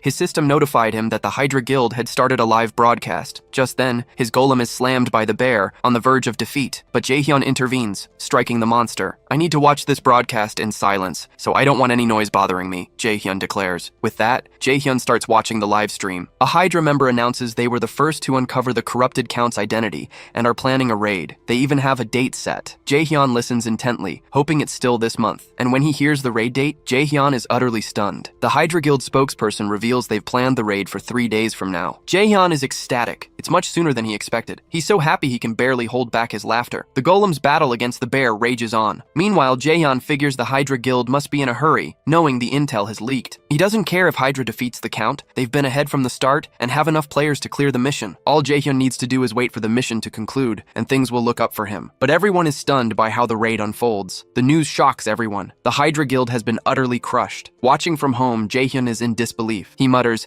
"If you're going to join a raid, at least prepare properly. Don't fail in less than an hour." Jaehyun realizes he overestimated Hydra. Now he needs to find another way. Right after he gets a notification for a Red Buffalo's live stream, Jaehyun knows their leader is Chev, the Slayer. Chev announces that Hydra Guild has apparently failed, as the map is being reset. He tells his team, this enemy is strong enough to wipe out an entire guild. Not only that, but he admits they don't have many reserve supplies, which lowers their success rate. Still, in the name of the Red Buffaloes Guild, Chev declares he'll accept the challenge. This fires up his allies. Jaehyun, however, thinks this is a terrible idea. Even if they're the Red Buffaloes, they're not as strong as the defeated Hydra Guild. But then, Chev announces he'll have a partner for this mission and introduces the leader of the Thunder Hunters Guild, the Thunder Queen, Sil. Jaehyun is absolutely floored by this. He never imagined Chae Seolyeon would agree to ally with a rival guild. A flashback reveals that while he was at his camp, Chev was approached by Chae Seolyeon. He said he hadn't expected her to request a meeting like this. Chae Seolyeon stated she had no ill intentions. After all, they were allies. For now. However, Chev countered that one of his own had been beaten by the Thunder Queen. Sil dismissed it as a mere setback, but insisted she was there to talk business. She'd heard Chev had received intel about the corrupted Count. Chev tried to dodge the question, but Chae Seolyeon claimed they had no time for games. She'd confirmed the same intel with other guilds before setting up this meeting with Chev. Chae Seolyeon also pointed out that Chev wouldn't be able to track down something like that alone, so he obviously had outside help. Cornered, Chev finally relented, but claimed he didn't know the source of the information. After that, Chae Seolyeon asked if Chev truly believed in the Hydra Guild's success. She didn't think they could win. After all, Hydra had rushed their raid, wanting to be pioneers. However, a main quest like this wasn't something to be tackled so hastily. Chae Seolyeon believed the smartest move was to let other guilds try first, then gather intel and formulate a plan. Chev then asked, "What exactly are you getting at, Chae Seolyeon?" Sil shocked everyone by plunging her sword into the table. Immediately after, she proposed an alliance alliance between their guilds to tackle the raid as soon as the Hydra Guild failed. At first, Shev thought Syl was bluffing, but then he saw her unwavering determination. Back in the present, Shev realizes Syl wasn't just all talk. She's giving her all in the joint raid. Together, they manage to reach the Count. The Count, however, isn't fazed by these players. He unleashes all his monsters to confront the invaders of his home. Shev realizes that even with 2 guilds, they're losing ground. Still, he watches Syl fight to stay firm. Seeing this,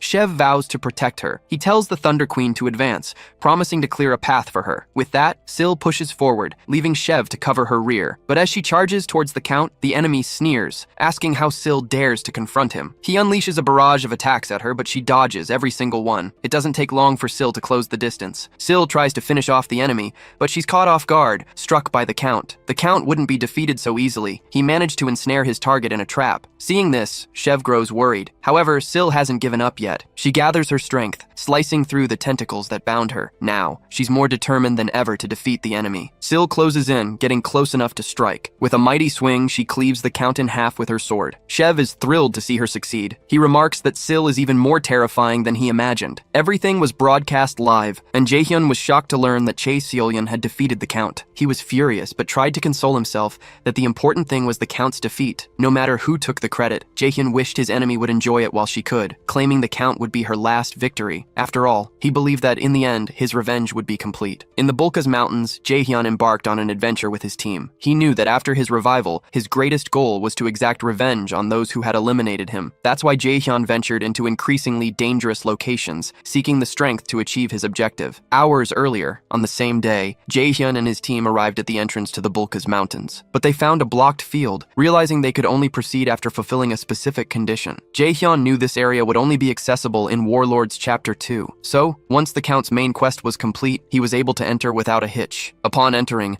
Jaehyun realized he was the first to pass through the barrier, becoming the pioneer of this new map. He believed his moment to shine had arrived, as exploring an uncharted map would make for great content. However, Jaehyun soon found himself face to face with level 60 wild boars. At level 41, Jaehyun had no choice but to flee. Back in the present, Jaehyun wondered why he had the misfortune of encountering these monsters right off the bat. He couldn't waste time either, as it was only a matter of time before other players arrived to explore the map. To try and turn the tide, Jaehyun sent his skeletons into action, but it was useless. His team was annihilated in a matter of seconds. Jaehyun wasn't surprised, stating it was merely a distraction. With that, Jaehyun unleashed his magic on the monsters, freezing them in place. Now all his targets were completely vulnerable, but to his utter misfortune, Jaehyun slipped on a banana peel, with no idea where it came from. Nearby, a monkey cackled at his fall. This was an armored monkey, a monster known for playing tricks on humans. Jaehyun vowed to go after the monkey, but forgot about the boars and discovered the hard way that his magic's effect didn't last long. Just as he thought he was about to be attacked, a light appeared at the end of the tunnel. Jaehyun was stunned to see an arrow strike the boar that was attacking him. Not only that, but all the monsters were felled by the single arrow. Jaehyun wondered how someone could defeat so many with just one shot. After the monsters were defeated, a hunter approached and asked, "Are you all right?" Far away at Suryu Castle, a group of players moved through the area when something caught their eye. Their eyes widened in shock. Another player was sporting the white mamba armor set, an incredibly rare and expensive gear. What's more, they'd never seen this player around before. This player was none other than the Hydra member who had once hunted Jaehyun. He turned to his ally. "What did you find out?" His ally replied, "No guild has the information we need." After all, the intel about the corrupted Count came from an anonymous free source, making its origin impossible to trace. The player brought up Heiho Mask, but his ally shook her head. "He's just posting his usual videos, nothing out of the ordinary." Besides, she couldn't believe a mere rookie would have access to such valuable information. The player then declared he was heading to his next helper job at the Sweepers Guild. Meanwhile, he ordered his ally to focus solely on finding the person who leaked the information. Because no matter who they are, they must pay for shattering the game's balance. Meanwhile, Jaehyun was deep in conversation with the hunter who had come to his aid. Jaehyun knew this was none other than Ma Wung, the main NPC of the game's Chapter 2. Ma Wung was incredibly skilled, once serving as the prince's personal fencing instructor. But an unfortunate event led to his expulsion, and he eventually became the captain of the guards protecting the Bulka's Mountains. Jaehyun felt his luck had finally turned a corner by encountering Ma Wung. However, Ma Wung warned him, "You can't stay here. This place is crawling with nothing but monsters." For Jaehyun's own safety, the hunter urged him to leave these lands before another attack. But Jaehyun knew exactly how to twist the situation to his advantage. He simply stated, "The corrupted Count is dead, but even with the Count gone, corrupted monsters still roam these lands." He claimed to be tracking the source of the corruption, which led him to this very forest, and now he needed help to unravel the mystery. Ma Wung admitted admitted, "I have some ideas about this, but no solid evidence." He then asked for Jaehyun's help to uncover the truth. This was exactly what Jaehyun wanted to hear. He immediately agreed to help. With that, Jaehyun received a new mission: investigate the monsters in the area. Jaehyun saw this mission as the perfect opportunity to level up. He decided to leave the high-level threats like wild boars and warrior bears for later, focusing instead on the easier monsters. That left one particular target: the armored monkey. Jaehyun vowed to make him pay for throwing that banana peel in his path. The monkey's forest is a treacherous place where many fall victim to its cruel pranks. But this isn't just any monkey. It's a cruel trickster that revels in the pain of its victims, laughing mockingly as they suffer. It lurks in the treetops, patiently waiting for the perfect moment to hurl banana peels at unsuspecting passers-by. However, amidst one of its latest schemes, the protagonist, Jaehyun, appears and interrupts its wicked fun. Jaehyun declares that the monkey will pay for its actions. With a fierce resolve, Jaehyun begins his hunt for the mischievous monkey. But the creature is cunning, effortlessly evading his relentless attacks. The monkey is incredibly swift and knows this forest like the back of its hand. This only fuels Jaehyun's rage. The dense canopy of trees makes it impossible for Jaehyun to land a proper blow. He realizes he needs a new strategy. Jaehyun changes tactics, opting for a long-range assault instead of closing in. He hurls his sword directly at the target. Seeing the blade flying towards it, fear grips the monkey, its panic clouding its judgment, almost leading to its demise. However, Jaehyun's sword strikes a tree instead, causing the monkey to erupt in triumphant laughter. But Jaehyun remains unfazed, revealing that the sword was merely a diversion. Immediately, Jaehyun's golem lunges, smashing into the monkey's tree. Just like that, Jaehyun achieves his goal. He finally eliminates the treacherous monkey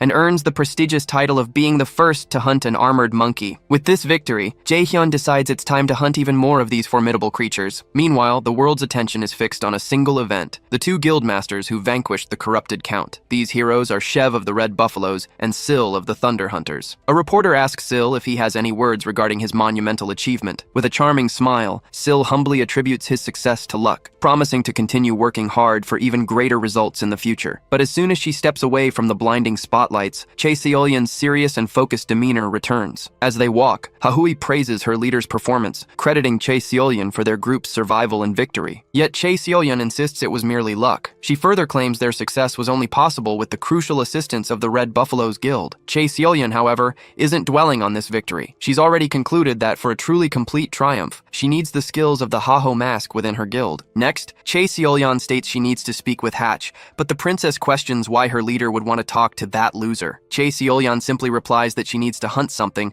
and Hatch will prove useful for the task. Back with our protagonist, Jaehyun is still relentlessly hunting monkeys, but his sword has been completely worn out in the process. He realizes it's high time to acquire new equipment. The only problem? He's completely broke. With no other options, Jaehyun turns his attention to monster gems. These rare gems have an incredibly low drop rate from defeated monsters. However, they are essential for crafting powerful items, each possessing unique special characteristics. Jaehyun knew the gems dropped by armored monkeys were perfect for crafting equipment. So he commanded his skeletons, hunt down every last armored monkey. 9 grueling hours later, Jaehyun had hunted countless monkeys, but not a single gem had dropped. Desperation gnawed at him. He was determined to keep going until he found one. But then someone interrupted him, claiming he must be Haho Mask. Confused, Jaehyun wondered who this was. All he saw was a player decked out in an expensive fire lizard armor set. Plus, the guy wielded an orc hero's sword, meaning this player was at least level 70. Jaehyun began to suspect this might be one of those who had confronted him before. The player introduced himself as Quixote. Quixote then challenged Jaehyun to a duel, explaining he'd heard Jaehyun's videos were incredibly popular, and defeating him would bring a ton of views. Jaehyun simply brushed him off, saying he wasn't interested. Jaehyun was already fuming over not getting a single gem,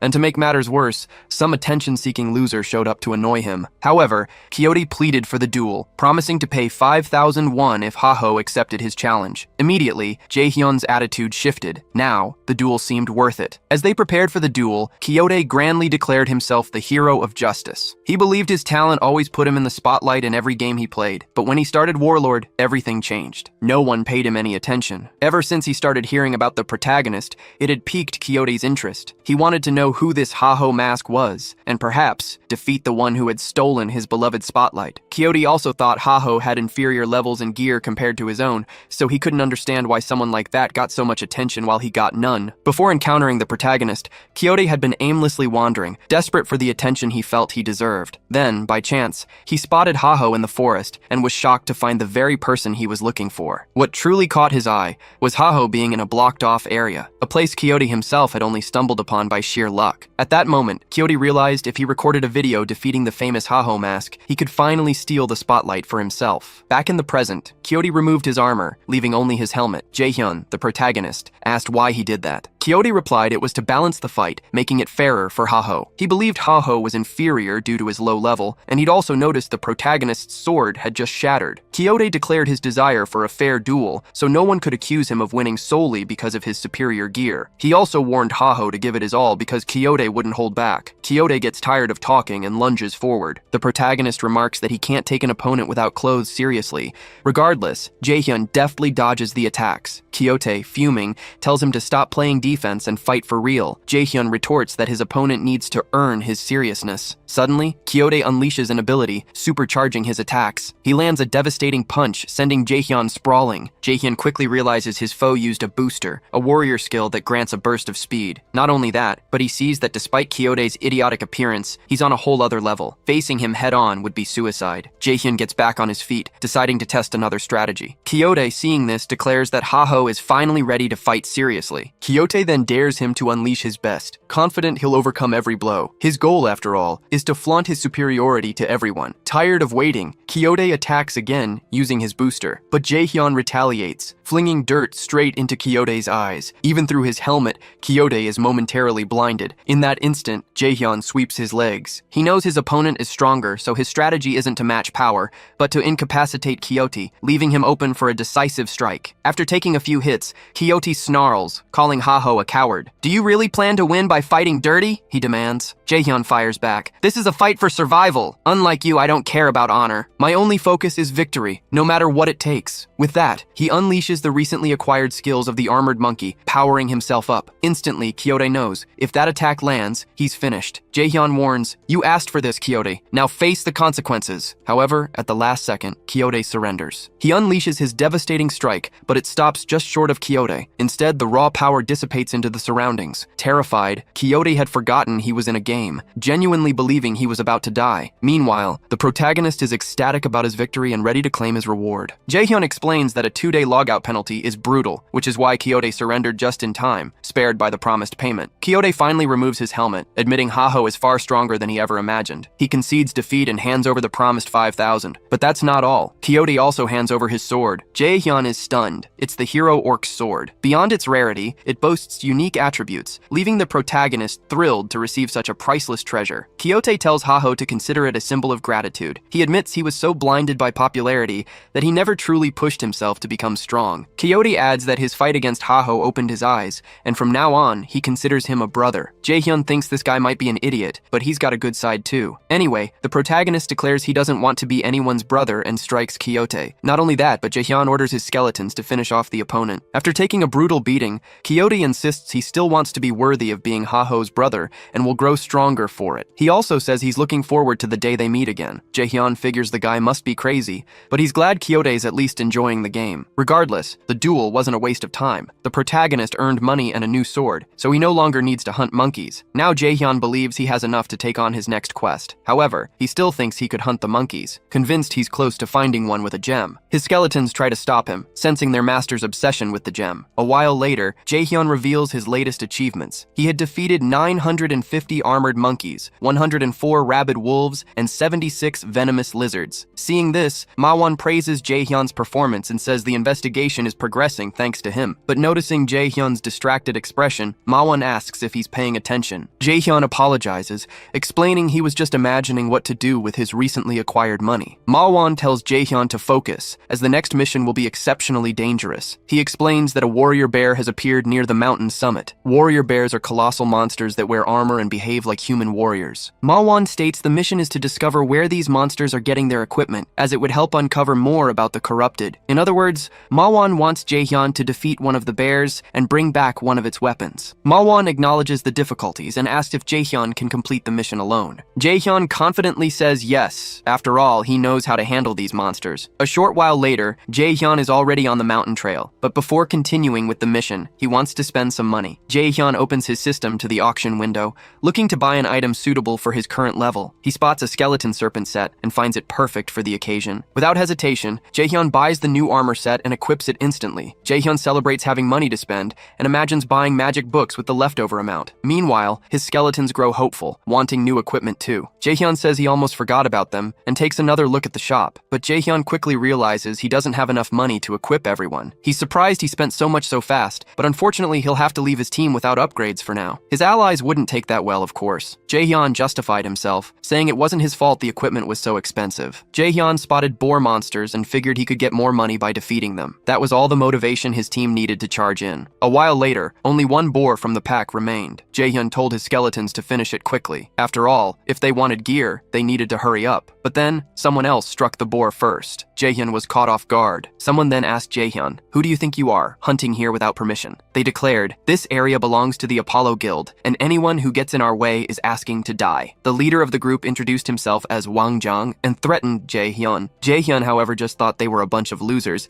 and immediately attacked them. Afterward, Jae-hyun stated, "Don't bother me again." Thinking about it, Jae-hyun realized he'd been attracting too many idiots lately and might need to do something about it. Regardless, Jae-hyun decided to continue on his way for now. As he walked away, Wang Jiang snarled, "No one attacks our guild without retaliation." A while later, Apollo, the guild leader, received news that someone had attacked his subordinates, even after being told they were from the Apollo Guild. Apollo ordered one of his men, "Bring me this enemy, no matter the cost. I want to punish him with my own hands." Back with Jae-hyun, he finally reached the bear area. Jae-hyun declared, "It's time to hunt," but seeing his team wasn't taking it seriously, Jae-hyun ripped into them. He explained, "Our target is a level 70 warrior bear with 3 phases. We can't mess around." Jae-hyun added that being the first to defeat a warrior bear would give him a massive advantage over all other guilds in the main quest. So Jae-hyun expected his team to make no mistakes from now on. Immediately after, Jae-hyun sensed the enemy approaching. After all, a bear of that size wasn't subtle in the slightest. So Jae-hyun prepared for battle, donning his full armor. Jae-hyun's intention was to claim everything from the main quest for himself,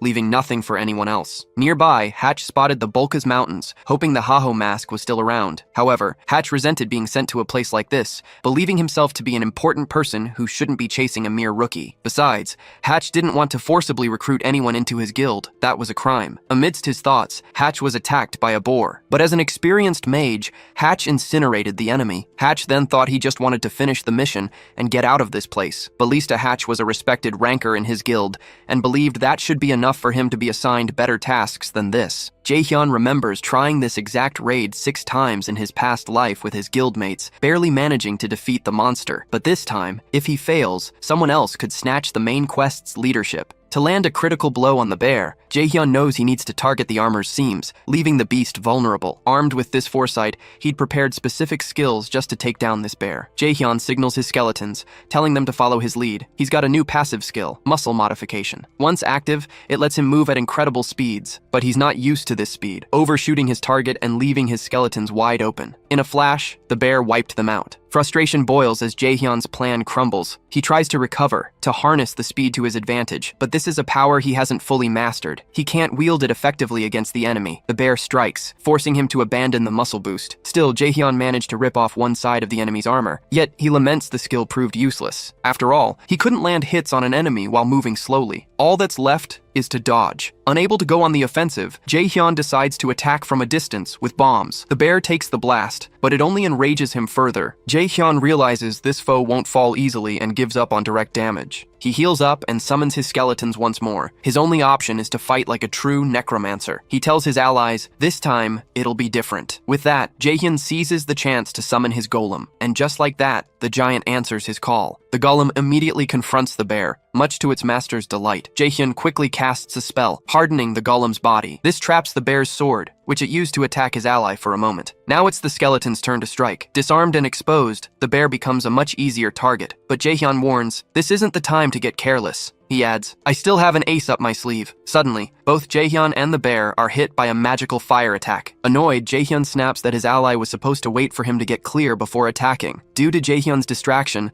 the bear used a skill and recovered 50% of its health. Immediately, the bear charges. By now, Jae-hyun is fed up with his strategies failing. He figures the best plan is always to resort to brute force. With a roar, he unleashes his most destructive bombs at the enemy, shocking even his own allies. In a blinding flash, Jaehyun finally defeats the bear. He thinks back. Last time, an entire guild couldn't do what he just accomplished alone. Brimming with confidence from his newfound strength, Jaehyun tells his skeletons that all he needs to do now is report back to the NPC and complete the quest. However, he soon realizes he's the only one celebrating. His skeletons, eager for more action, are visibly disappointed they weren't more useful in the fight. Meanwhile, at Bulkus's western base, Hatch is losing his mind in a tavern, utterly frustrated by his inability to find Heiho Mask. He's been scouring these mountains for days without a single trace of his target. To make matters worse, Haho just dropped a new video, drawing even more players to the mountain and making Hatch's job exponentially harder. Hatch knows he can't return to base empty-handed, but he feels it's completely unfair to search such a massive mountain alone for such an elusive target. At this point, he's seriously considering abandoning everything, even his guild. Just then, his boss calls. Hatch nearly jumps out of his skin. He was just cursing her name a second ago. He answers immediately, profusely apologizing for anything she might have overheard. But Syl says she's had a change of heart, realizing she gave Hatch an impossibly difficult task.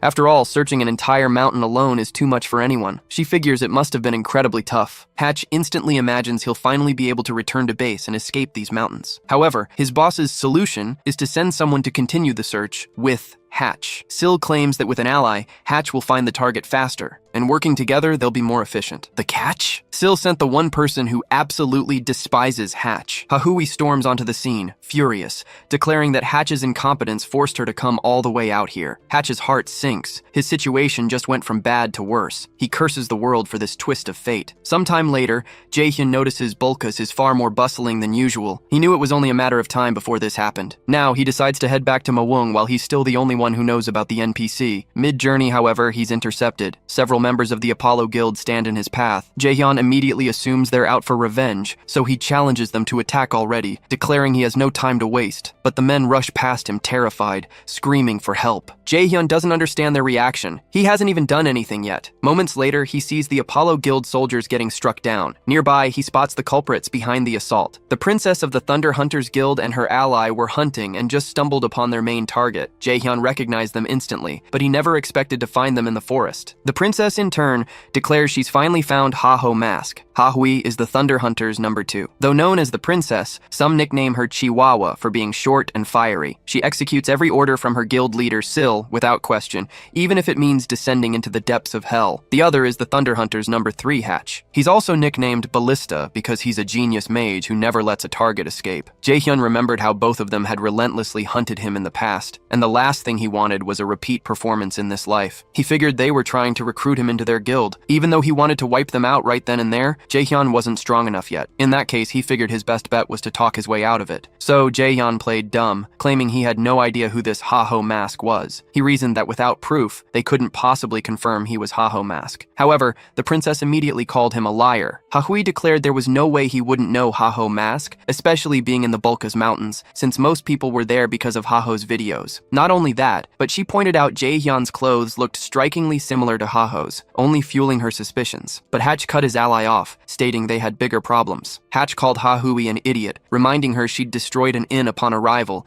and eliminated several players just on suspicion, leaving a massive trail of chaos. Hatch stressed that their guild was renowned, so they couldn't just cause such a mess and expect no one to hold them accountable. With that, Hatch demanded Hahui apologize for her actions so they could continue their mission without further trouble. Reluctantly, Hahui apologized and asked if the mage was satisfied. Hatch also apologized to Jaehyun, regretting his colleague's behavior, and asked for permission to proceed. Jaehyun thought he was finally out of the woods, but then a fist slammed into his face. Hahui had tricked him. She'd feigned leaving, only to return and land a powerful punch, sending Jaehyun flying. Desperate, Jaehyun struggled to understand why Hahui had done it. The princess, in turn, justified herself by saying she thought he would dodge the attack. Jaehyun then demanded to know if they usually attacked innocent, unsuspecting players. He declared he would file a formal complaint against the Thunder Hunters Guild. Furthermore, he'd make a public post exposing them, ensuring everyone knew the Thunder Hunters attacked other players just for fun. However, Hatch quickly interjected, saying there was no need for that, and he could compensate for the damages with money. Jaehyun accepted, stating he'd let it slide this time. After that, Hatch told Hahui they needed to leave before she caused any more trouble. Jaehyun, for his part, seethed at being attacked, but for now, he preferred to maintain appearances rather than reveal himself by attacking them both. After all, he just needed a little more patience before he could exact his revenge. Far from there,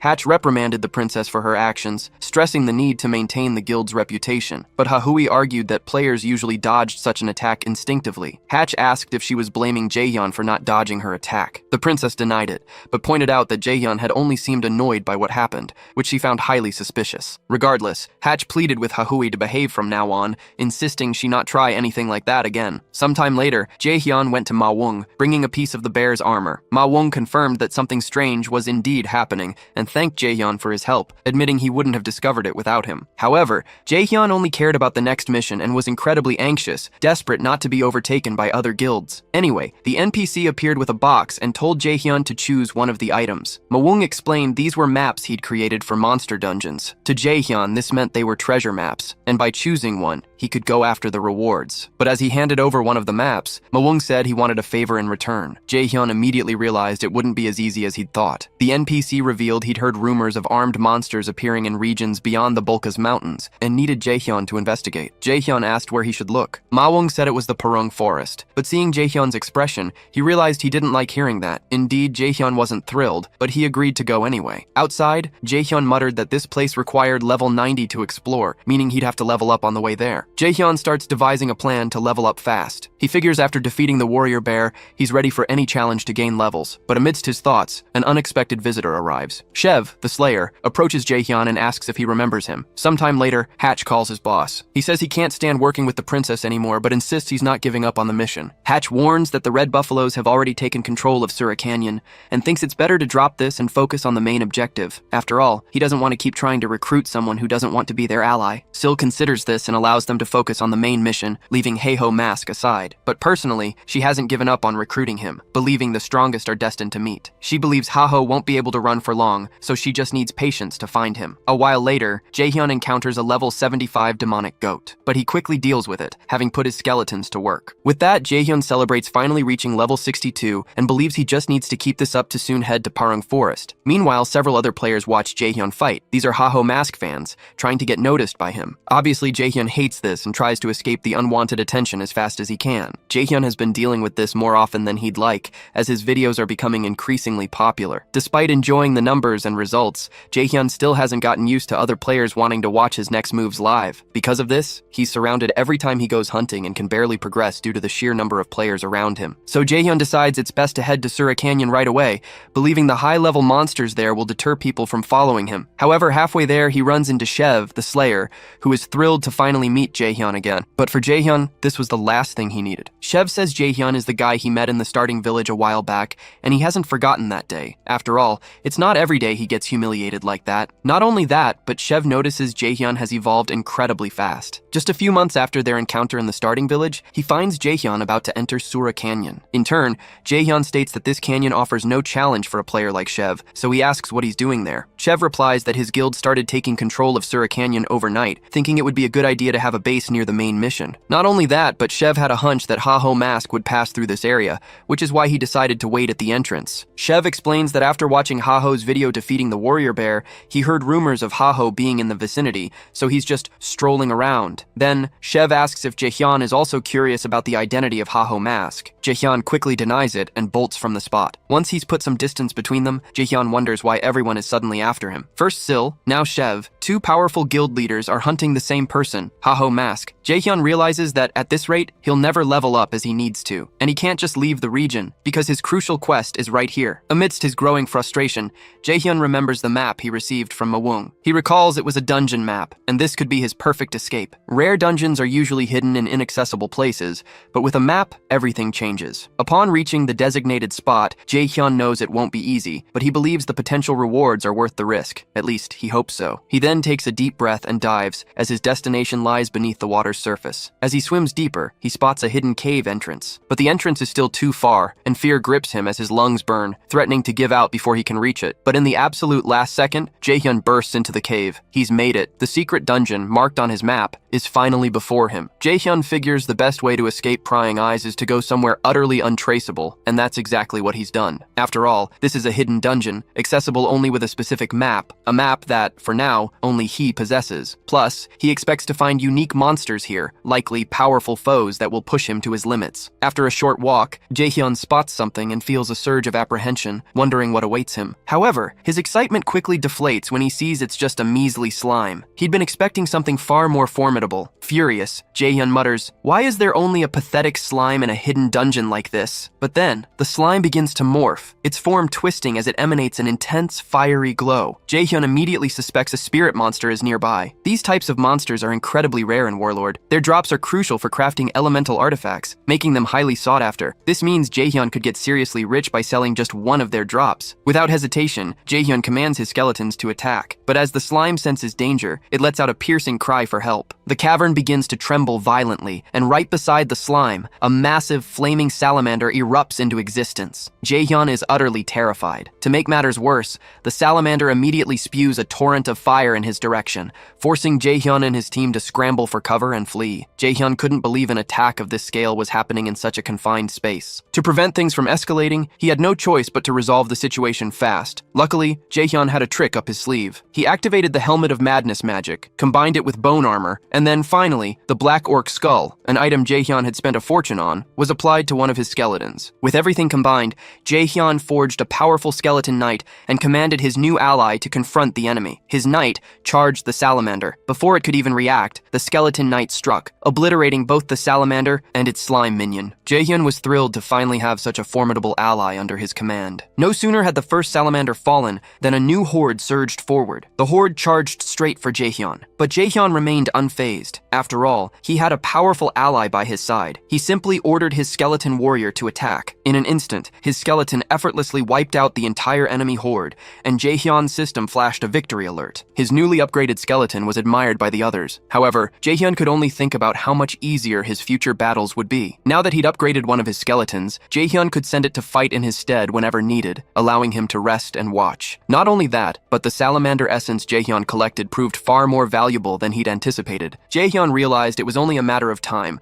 until he could perform the same upgrade on all his skeletons, building his very own army. Next, Jaehyun decided they needed to press on, defeat the boss, and then finally head to Purung Forest. However, Jaehyun's joy was short-lived. He stumbled upon an instant dungeon portal, and a thought crossed his mind. His journey had been far too easy to be true. Jaehyun knew there was no way to predict what lay on the other side, and once inside, there was no turning back until the dungeon was cleared. Worry gripped Jaehyun. Failure meant 2 days without playing, a setback he absolutely couldn't afford, as it would give his rivals a massive advantage. Yet Jaehyun realized there was nowhere else to go for now. He saw no other choice but to enter the instant dungeon, and so Jaehyun stepped into the dungeon, relying solely on his luck. After some time, Jaehyun's system alerted him. He had entered the throne room. Jaehyun noticed knight statues all around, reminding him of an abandoned temple. What made it even stranger were the blade marks scarring every single statue. Then, Jaehyun was stunned. He saw an enemy seated on the throne. Judging by the entire scene, this could only be the boss. Jaehyun tried to warn his skeletons to enter defense mode, but in a matter of seconds, they were all defeated. Jaehyun was caught completely off guard. He hadn't expected anything like this. After all, Jaehyun recognized this enemy from his past life, a spirit knight. This monster was equipped with Warlord's most advanced battle AI. In his past life, Jaehyun faced this very same enemy, and it was roughly at his current power level. Back then, Jaehyun even had his entire old guild by his side. Yet, Jaehyun and his allies were utterly wiped out. He had no choice but to give up. But now, Jaehyun knows he can't afford to repeat history. So, he uses his powers to rally his team. With everyone ready, Jaehyun commands them to unleash everything they've got from the very start. The enemy doesn't stand idly by, striking down one of the weaker skeletons. Seeing this, Jaehyun knows he needs to go all out. Alongside his warrior skeleton,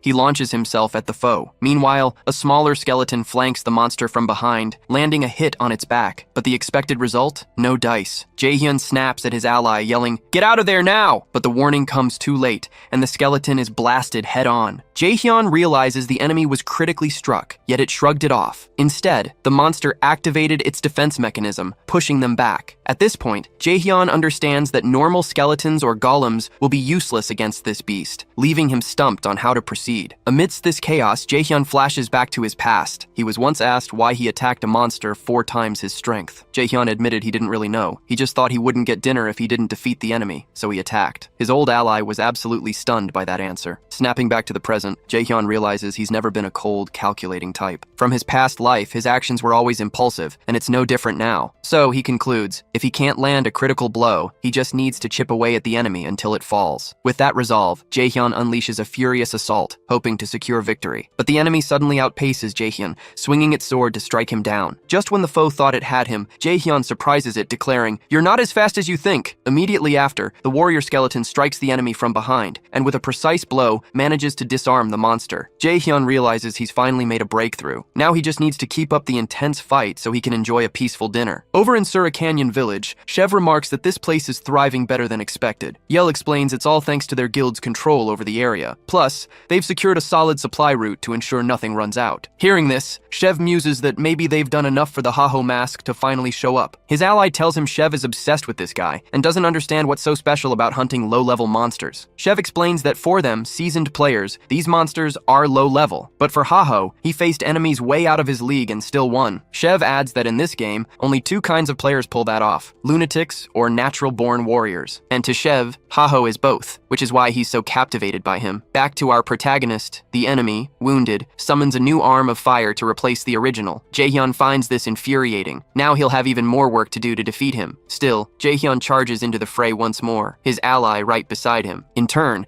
the enemy unleashes an attack with his new arm, causing a massive explosion that rips through the landscape. Jaehyun is forced to pull back from the chaos, deciding he needs to be far more cautious. After a moment, Jaehyun lunges forward, hoping to strike the enemy, and indeed, he lands a hit. Jaehyun's ally strikes as well. Together, they execute a perfectly coordinated assault. Jaehyun thinks this is brilliant. His strategy is working, and he just needs to keep this up to secure victory. However, the enemy doesn't take kindly to being hit. Enraged, he unleashes another area attack, triggering an even bigger explosion. Jaehyun realizes the enemy has grown stronger. Not only that, but the monster's assaults are becoming increasingly perilous. The enemy has completely shifted his attack style, adapting rapidly to his adversary. Because of this, Jaehyun knows he can no longer delay his victory. Jaehyun commands his ally to attack with even greater intensity. Suddenly, Jaehyun is caught off guard by an enemy blow that sends him hurtling across the arena. Lying prone, Jaehyun realizes he focused too much on controlling his skeletons and completely neglected his own defense. This lapse in judgment made him an easy target. But just as Jaehyun was about to be struck down,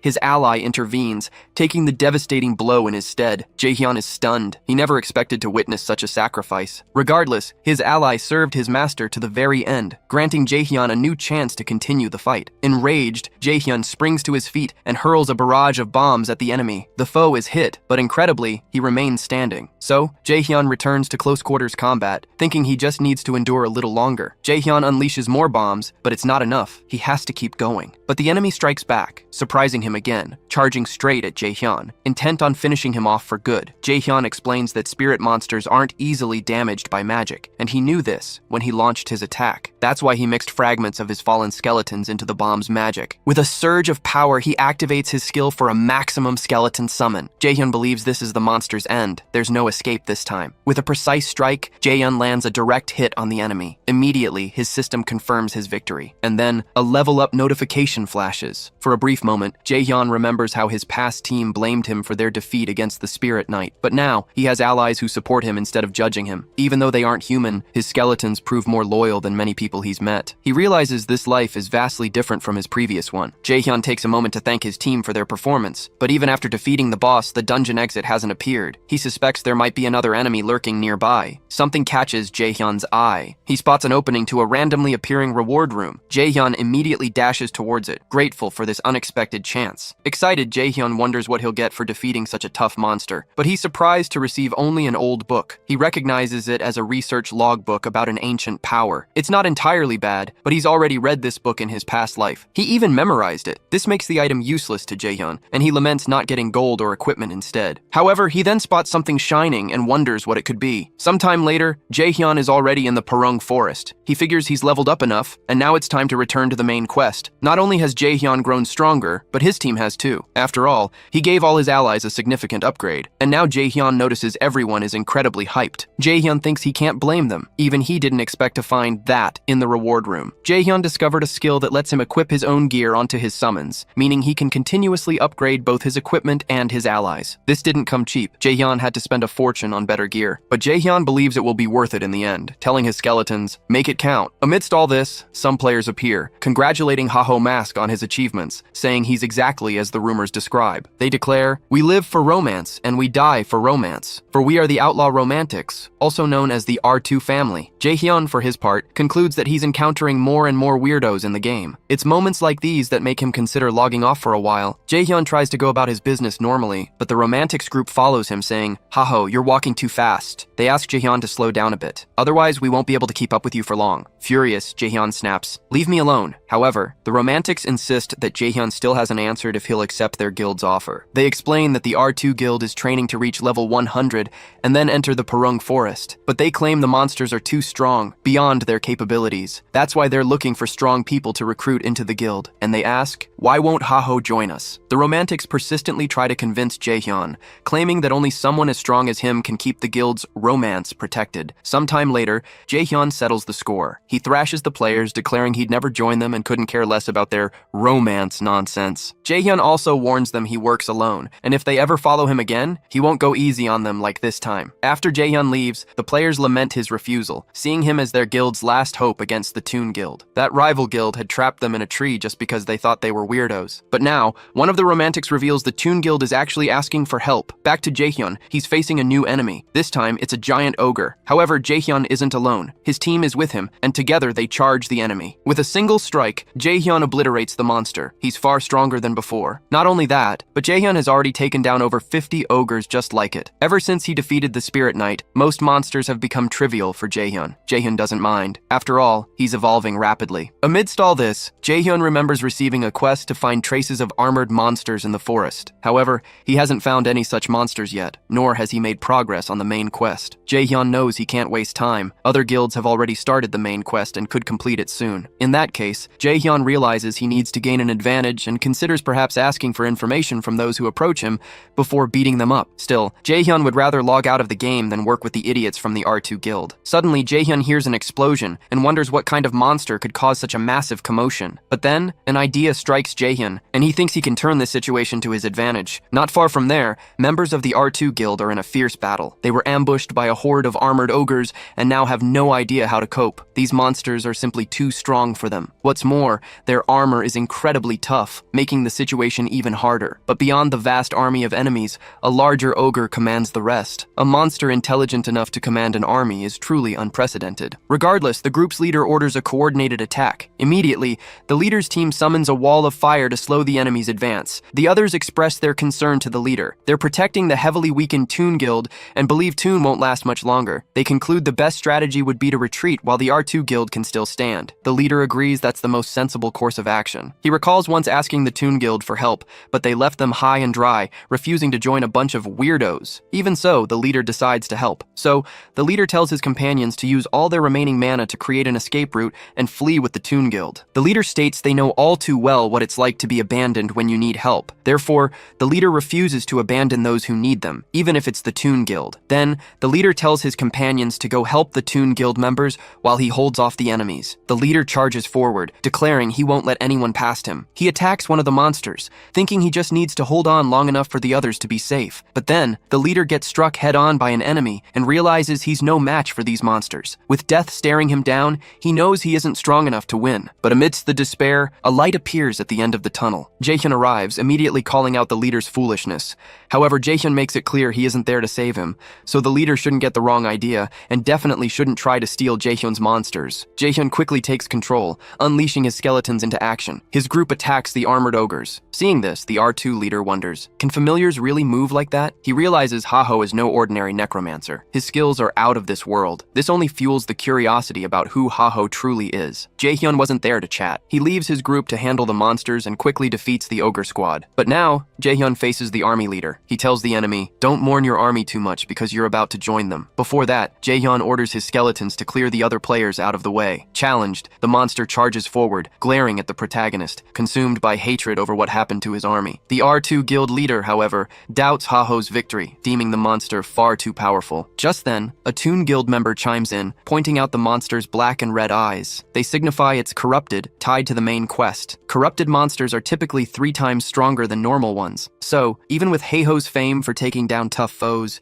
the Toon member believes he won't win this one. Haho, in turn, attacks the enemy and immediately feels its immense resilience, confirming it's far stronger than its minions. As the other players watched the fight, fear gripped them for Haho. A monster this dangerous could easily wipe him out. A player from the Toon Guild insisted Haho stood no chance and should retreat. But defying all expectations, Haho charged straight at his opponent, practically daring it to stop his attack. With a single precise strike, Haho's sword tore through the enemy's body, as if its thick flesh was nothing. The armored giant immediately crashed to the ground, and every player present witnessed the awe-inspiring power of masked Heiho. Jaehyun, the masked Haho, casually remarked, "That was almost too easy." But now, he needed to get back to Mawung to continue his main quest. Before he left, Jaehyun paused to consider how the victory's spoils would be shared. After all, he wasn't the first nor the only one to arrive here. In total, there were 20 helmeted armored ogres. As rare monsters selling their drops could fetch a fortune, normally the player who lands the first hit gets to decide the loot distribution, but Jaehyun knew he had practically done everything himself. This made him wonder if it wouldn't be better to just wait for the other players to get wiped out first, and then make his move. Jaehyun remembers the R2 captain's words. Having been abandoned themselves, they wouldn't do the same to others. Those words resonated deeply, and even if he wouldn't admit it, he decided to help those in need. Now, however, he's starting to regret that decision. Lost in thought, Jaehyun hears the R2 captain thank Haho for his help, admitting that without him,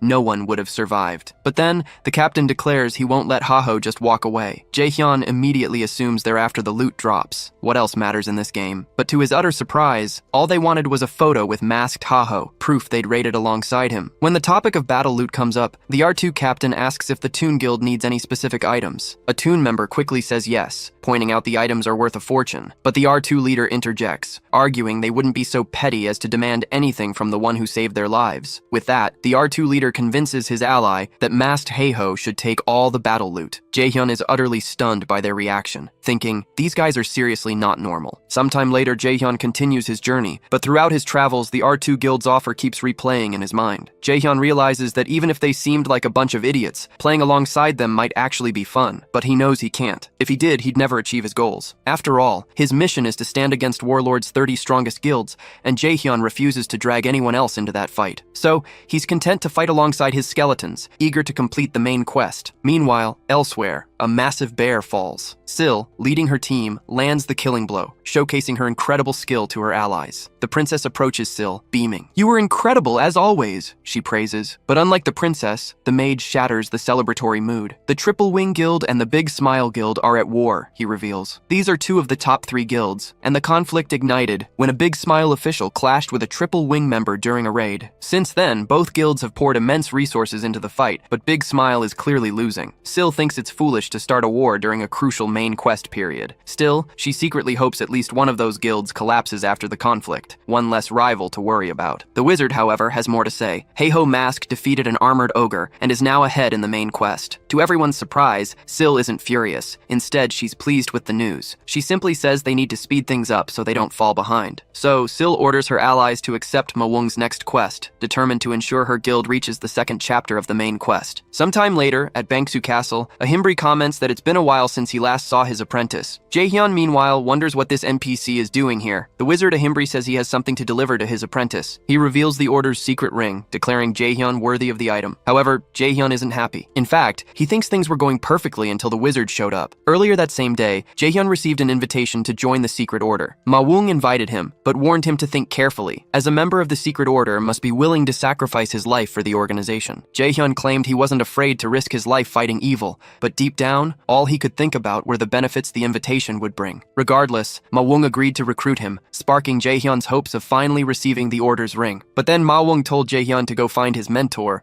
and that news chilled him to the bone. Hunter Mawung revealed that Ahimbri was also part of the order, so Jaehyun would have to get his emblem from him. However, Jaehyun wasn't thrilled by this news. He knew Wizard Ahimbri wouldn't just hand over what he wanted on a silver platter. Back in the present, Wizard Ahimbri forces Jaehyun to beg for the item, and he's genuinely surprised by the protagonist's Protagonist's reaction. Jaehyun sighs. It's always like this. Still, he does what the wizard wants, practically groveling to be accepted into the order. Wizard Ahimbri struggles to hold back a laugh at the sight, but finally agrees to accept Jaehyun into the order. However, he declares that Jaehyun must complete a mission that will make him stronger, and with that, he sends him straight to the war zone. Jaehyun is utterly stunned by what he hears. A short while later, the protagonist arrives at the scene. He's met with a full-blown war zone. Jaehyun knows this place is infamous for an endless tide of monsters pouring in from beyond the castle walls. These relentless waves make the raid far more perilous than usual. But here's the kicker. Players are handsomely rewarded for every enemy they defeat, meaning massive cash payouts. Plus, it's a prime spot for leveling up. Jaehyun recalls how he yearned to reach this very place in his past life, but his guild members refused to follow, leaving him unable to experience it. Now, free from any constraints, he's itching to tackle this raid for the first time. But first, preparation is key. Meanwhile, a female player who's been tracking the Haho mask watches his every move. A satisfied smirk crosses her face. She's finally found him. Elsewhere, a brutal punishment is underway for some players. A massive tiger is unleashed upon them. While some beg for mercy, their leader Apollo, head of the guild bearing his name, only grows more enraged. His subordinates failed their mission, to track down the player who attacked them. Apollo seethes with fury over his men's failure,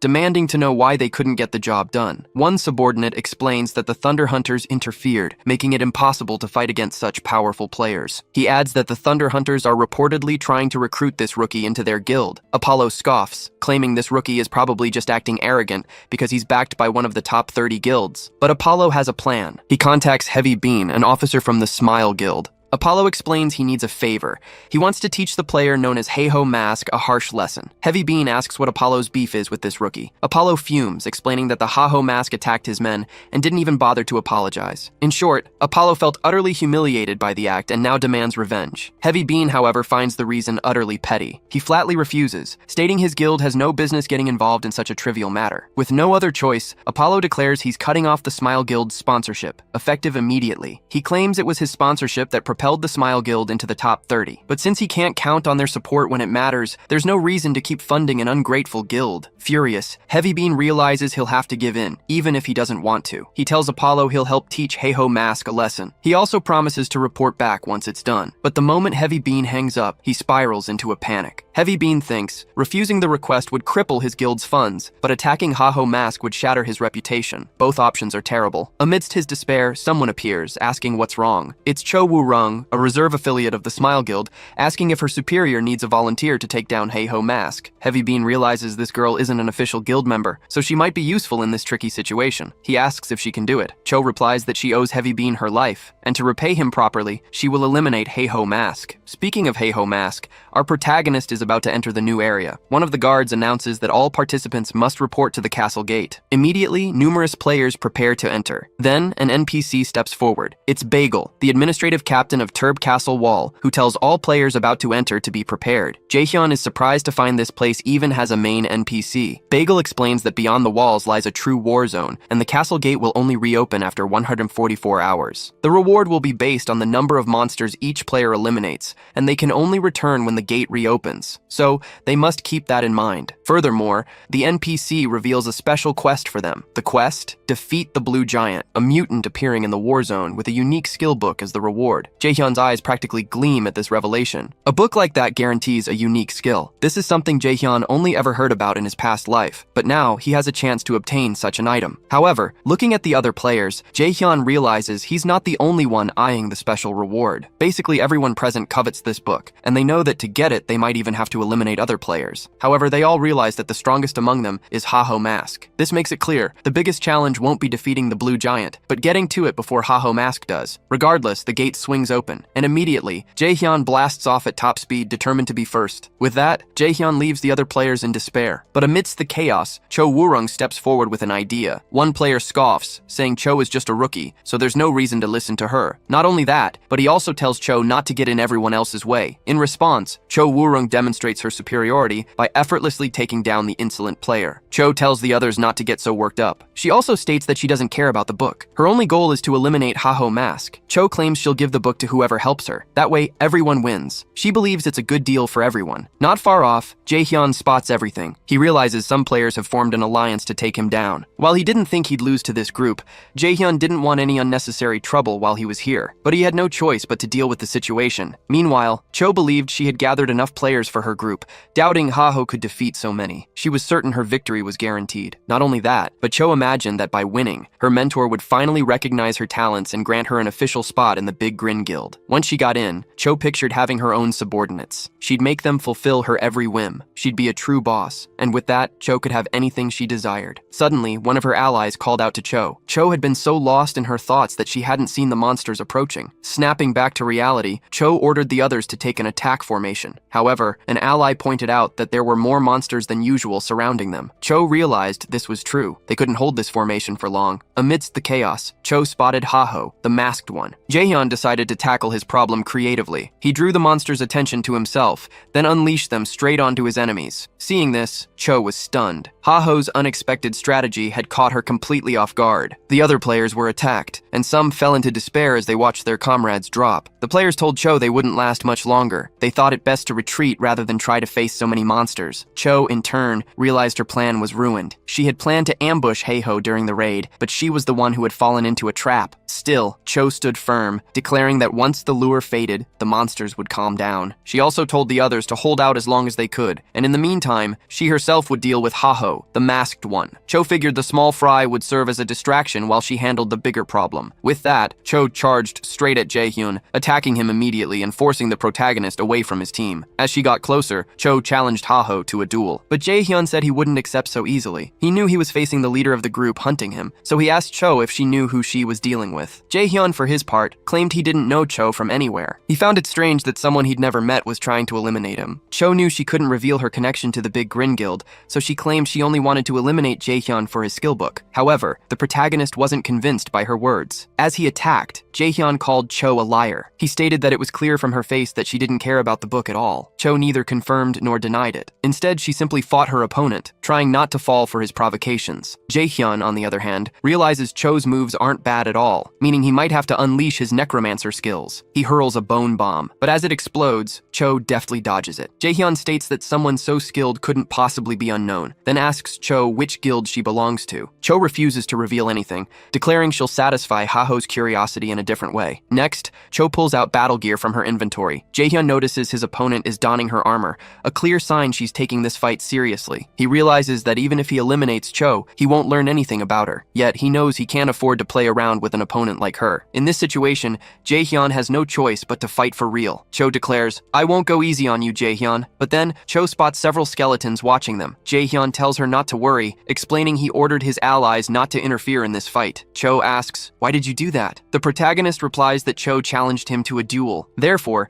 it wouldn't be a fair duel if he accepted help from an ally. Hearing this, Cho thinks she once believed Haho was just a superficial guy, but now she's starting to see a naive side to him, and Cho believes this is a weakness to exploit. With that, Cho attacks Jae-hyun with fierce intensity. However, Jae-hyun states he felt no difference between this attack and the previous ones. Yet Cho moves incredibly fast, managing to get behind Jae-hyun and catch him off guard. Jae-hyun never expected that, but Cho thinks she's just getting started. Cho unleashes more attacks, and Jae-hyun takes heavy damage from the blows. Seeing Jae-hyun fall, Cho says, "In a way, I find him cute, but now, I'll finish off the one who dared to defy Heavy Bean." However, things don't go as Cho planned, as Jae-hyun receives outside help. One of Jae-hyun's skeletons intervenes in the duel, sweeping Cho off her feet. Surprised, Cho can't understand how this happened. Jae-hyun, in turn, reveals, "Cho, you're from the Big Grin Guild." After finally extracting the information he wanted, Cho is no longer useful. A while later, Jae-hyun ties Cho to a tree trunk and asks why the Big Grin Guild is after him. Cho declares, "Haho, you won't get any information from me." However, Jae-hyun states that Cho must be Cho Woo-rung, Heavy Bean's subordinate from the Big Grin Guild, but Cho pretends not to know what Jae-hyun is talking about. Jae-hyun says he knows everything, and Cho asks, "How?" Jae-hyun thinks that in his past life, Cho was Heavy Bean's most famous subordinate, but he doesn't intend to tell her that. He tells her, "You're not in a position to ask questions. Instead, you need to tell me why your guild is after me." Cho claims she doesn't know, then demands Haho eliminate her at once. Jae-hyun retorts that he won't do that, as it would be a waste to eliminate someone like Cho, plus she'd just respawn in 2 days anyway. Now that he's dealt with this problem, Jae-hyun knows he needs to find the blue giant. But before leaving completely, Jaehyun warns Cho not to interfere in his affairs again. Otherwise, I won't go as easy on you as I did this time. At this,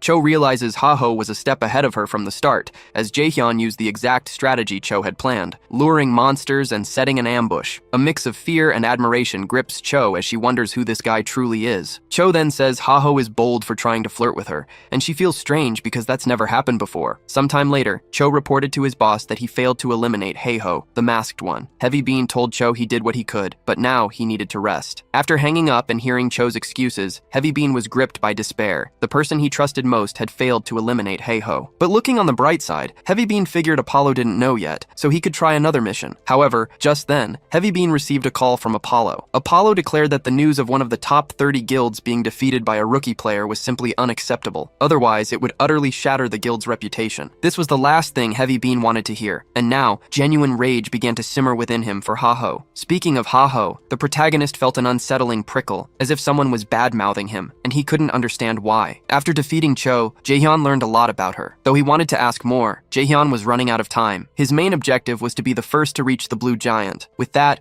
Jaehyun and his team set off on their adventure. Sometime later, Jaehyun found himself utterly exhausted. He claimed he barely managed to defeat the giant. Recovering after the brutal battle, Jaehyun admitted he hadn't expected it to take so long, but the enemy proved stronger than anticipated. Regardless, he thanked the other players for fighting amongst themselves and leaving the monster all to him, but Jaehyun was still annoyed that Cho tried to scheme against him. Thanks to that, he discovered the Big Smile Guild was after him. However, Jaehyun still didn't know the reason why. In his past life, due to the sudden rise of his personal guild, the top 30 guilds felt threatened and launched a joint attempt to eliminate them. Leading the charge was none other than Chai Seolyan, alongside the Thunder Hunters Guild. Because of this, Jaehyun wondered if Chai Seolyan was doing the same thing now. Jaehyun knew something was wrong, but he was furious that he still lacked the details. Regardless, Jaehyun believed the right thing to do was eliminate anyone who stood in his way. He noted there were still 138 hours left in the raid, so Jaehyun was eager to go make some serious money. Once the raid period ended, the gates finally swung open. Players returned to the starting point, most of them frustrated by their poor results. To make matters worse, those who had faced Jaehyun were deeply regretting ever crossing paths with Haho, the masked one, and some blamed themselves for listening to that girl from before. Amidst the chaos, Jaehyun declared they didn't need to play around anymore. After all, the day was too good to be ruined by pointless squabbles. However, Jaehyun was the only one truly happy after this raid, and to further provoke the losers, Jaehyun asked if they really came back without a single penny in their pockets. Naturally, the others were far from pleased, but Jaehyun couldn't care less, stating, "That's what you call karma." From afar, Cho watches him. She declares their next encounter won't be the same, because now, Cho is smitten with Jaehyun and has no desire to kill him anymore. Yet even Cho can't explain why. Immediately after, Bagel announces he'll reveal the mission's top contributor. He instructs the necromancer Herkin to report to his office. Jaehyun, in turn, is ecstatic. Inside Bagel's office, Bagel acknowledges Jaehyun as the one who defeated the most monsters, even taking down the Blue Giant. He insists on thanking him properly. Bagel also mentions a recent surge in strange monsters, complicating the local team's efforts. Bagel suspects the Ice Mountain is the source of these creatures. Not only that, but he plans to send an expedition to that mountain soon. Jaehyun, however, isn't listening. He already knows all this, and is there for one thing only. But the moment the reward is mentioned, Jaehyun's demeanor shifts entirely. Finally, the topic he's been waiting for has arrived. But before handing over the book, Bagel reveals he received a letter from Herkan's master. The master wants his apprentice in the Urgel Mountains. Jaehyun knows these mountains teem with high-level monsters, so his selection comes as no surprise. Still, the delay irritates Jaehyun. Noticing this, Bagel reveals the promised reward. Bagel remarks that he'd usually caution him to be careful with such a book, but he doesn't think it's necessary here. Excited, Jaehyun wonders what power the book will grant him. He activates the artifact, praying for something good. What he gets, however, is an ability called Clay Creation. Elsewhere, Syl seethes with anger. Hatch tries to calm her, telling her not to stress over something so trivial. But his words fall on deaf ears. Syl unleashes her fury on the surrounding landscape. Syl rages that some idiots appeared out of nowhere and stole the main quest monster, the one her guild was raiding. She demands to know who these guys are. Hatch replies they're not among the top 30 guilds, and since they evaded investigation, they're likely low-ranked. Syl orders the mage to place a bounty on their heads,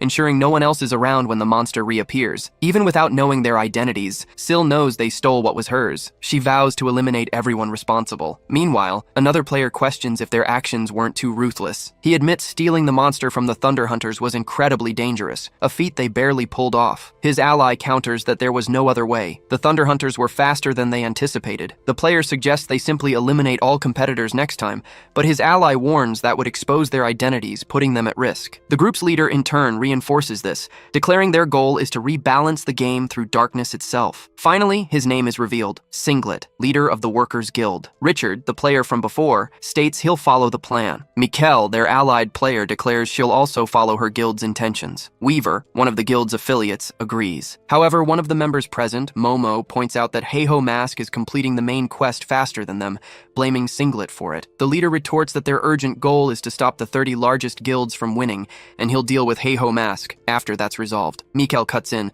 saying they should stop the chatter and get straight to the next mission. Everyone agrees, and with that, they band together to proceed. Jaehyun discovers his clay creation skill lets him transform his golem into any other monster. Thrilled, Jaehyun immediately pictured himself soaring on a dragon's back, or perhaps even summoning titans for future battles. Both possibilities were simply too good to be true. With that, Jaehyun decides to put the skill to the test. He uses a blue giant's tooth, combining it with his clay creation skill. His golem begins to transform, and Jaehyun imagines something magnificent is about to unfold. But Jaehyun is utterly disappointed with his creation. Instead of a colossal beast, he's summoned a gnome. His system alerts him that's the maximum you can achieve at your current level. Infuriated, Jaehyun curses the game once more, realizing anything truly interesting is locked behind high levels. Sometime later, Jaehyun returns to Urgel village, kicking himself for setting his expectations too high. He remembers that even in his past life, achieving something like that was incredibly difficult, so why would it be easier now? Jaehyun figures he'll level up eventually, even if it's slow, but for now, he wants to focus on the main quest. He recalls meeting the blacksmith Wolf in his past life. The blacksmith is part of a secret order, and also the most renowned NPC blacksmith in the game. After all, Wolf is known for crafting epic items with extraordinary attributes. What's more, there's no way to meet him outside the main quest, which is why Jaehyun never encountered him in his past life. But now that he has this chance, Jaehyun hopes to get his hands on some interesting weapon. However, upon entering the blacksmith's shop, Jaehyun finds no sign of the owner, wondering why the blacksmith isn't there. In that very instant, Jaehyun is blindsided by a blow from the blacksmith, catching him completely off guard and sending him flying. Jaehyun wonders what just hit him. He knows this is an NPC area, so being attacked like this is far from normal. The blacksmith in turn asks, "Is that all you've got, adventurer?" Wolf scoffs that today's rookies are incredibly weak. Back in his day, it was the exact opposite. Jaehyun asks, "Are you Wolf the blacksmith?" Wolf confirms, "That's me." Jaehyun then demands, "Then why did you attack me?" Wolf replies, "It's a test for new recruits of the order." Annoyed, Jaehyun snaps, "What kind of test is that? But just by meeting." Wolf, his system rewards him. Suddenly, Jaehyun realizes he's definitely not dealing with a normal NPC. Wolf, meanwhile,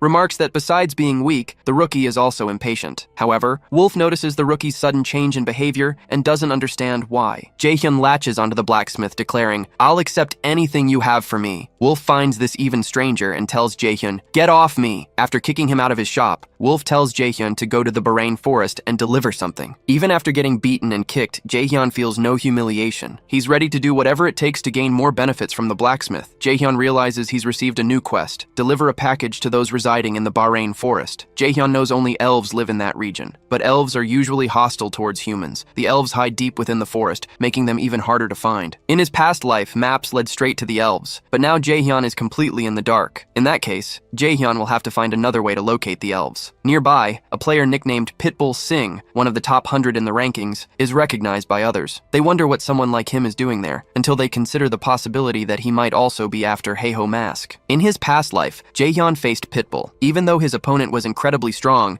Jaehyun managed to defeat him, albeit with difficulty. However, Jaehyun was at his peak then, and now he's unsure if he can defeat such an opponent. Furthermore, Pitbull earned his nickname from the cruel way he defeats his enemies. Therefore, some believe Heiho Mask wouldn't stand a chance against him. However, Jaehyun hears everything and is enraged. He declares he doesn't like hearing such nonsense and refuses to be called inferior to anyone. Amidst this, someone approaches and says they heard Haho is buying information about the Barain forest. Pitbull stares at Jaehyun and says he'll give him everything he knows about the forest. Jaehyun is surprised, as he had no idea Pitbull knew anything about Barain, so Jaehyun asks what Pitbull wants in return. To everyone's surprise, instead of threatening him, Pitbull says he just wants to confess his love. Jaehyun is utterly shocked. Not just Jaehyun, but everyone else can't believe what they just heard. After all, no one would ever imagine Pitbull Singh confessing his love to anyone. A while later, the protagonist is at a loss for what to do after what happened. He can't calm down and blames Pitbull, claiming that after what Pitbull did in public, music, the entire city erupted into chaos. Because of the massive crowd, they had to flee into the forest, but now they're separated. Jae-hyun states he doesn't like men, so he'll have to reject the confession. However, Pitbull says there's been a misunderstanding. He wasn't trying to confess to Haeho. Pitbull explains that a few months ago, he was hunting around the forest when he spotted a strange rabbit. Soon after, the rabbit's owner appeared, searching for her pet. That's when Pitbull saw her for the first time, and she was the most beautiful woman in the world. But as soon as the woman saw him, she ran off with her rabbit, leaving Pitbull behind. Since then, they've never met again. Pitbull waited endlessly, but the woman never reappeared. Driven by his quest, he scoured local NPCs for any scrap of information about the elves. Every potential lead turned into a dead end. On the verge of despair, a whisper reached him, another seeker of elf lore. With a shared objective, Pitbull joined forces with Haeho. Jae-hyun seethed. Pitbull could have just said that, instead of rambling about confessing his love. Regardless, Jae-hyun felt utterly drained by the whole ordeal. Yet, he knew this mission had to end, and for now, Pitbull was his only hope of finding the elves. With a sigh, Jae-hyun asked Pitbull to lead him to the spot where his beloved had first appeared. Their journey led them to a majestic waterfall. Pitbull explained that based on his intel, Beekong Waterfall was a prime location for elf sightings. Other frequent spots included the ancient oak tree or the outskirts of the nearest village. Jae-hyun's gaze sharpened. "Are there monsters here too?" he asked. Pitbull nodded grimly. "Yes, and they're massive. You'll need to be extremely cautious." Jae-hyun declared his usual strategy. "Time to hunt some monsters and see what shakes loose." Suddenly, a colossal serpent emerged. Pitbull instantly moved to engage it, but Jae-hyun stopped him. "I'll handle this serpent myself," Pitbull warned him. "Its level is incredibly high. Even for me, this would be a tough fight." The protagonist merely smirked. "I know, but I am Haeho, the masked one." Without a flicker of fear, Jae-hyun charged headlong into the monstrous foe. The serpent struck first, its massive blow sending the protagonist hurtling through the air. Pitbull cried out, "Jae-hyun, are you all right?" The protagonist slowly rose, dramatically clutching his side, tears welling up. "Oh, the pain!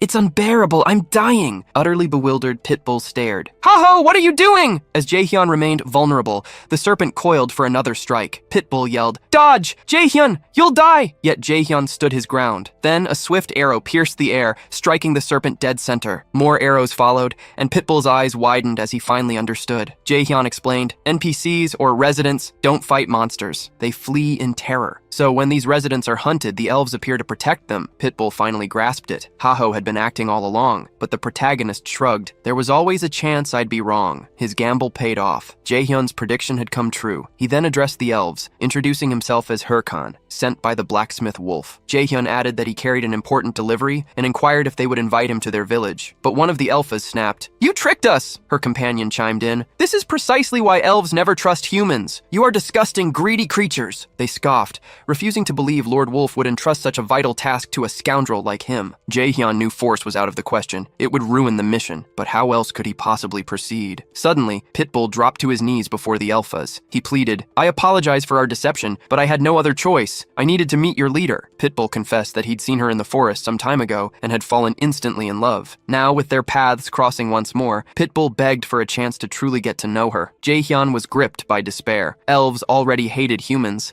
and this approach wouldn't improve their situation one bit. But to his surprise, the elf declared she couldn't blame anyone for falling for her, knowing full well her own beauty. Her name was Celine, and she quickly invited Pitbull to visit her village. With that, the protagonist completed his mission to find the elves, but he was stunned by how unpredictable this game could truly be. As they walked, Jae-hyun asked how things had spiraled into this. Pitbull simply replied that he could die happy right now. Annoyed, Jae-hyun snapped that they'd almost died to the elves, yet just because his confession was accepted, Pitbull was practically melting over some cute, crazy girl. Jae-hyun warned him, speaking from personal experience, that he knew a woman as beautiful as she was unhinged, and advised Pitbull not to judge by appearances. However, Pitbull confessed that he didn't like elves just for their looks. For him, elves were symbols of fantasy, but not the kind of fantasy Haeho was imagining. Pitbull explained that when he was younger, in every game and comic he read and played, elves were the perfect symbol of the fantasy genre. Adventuring through magical worlds alongside them had always been his dream. That's why Pitbull loved elves so much. Jae-hyun, however,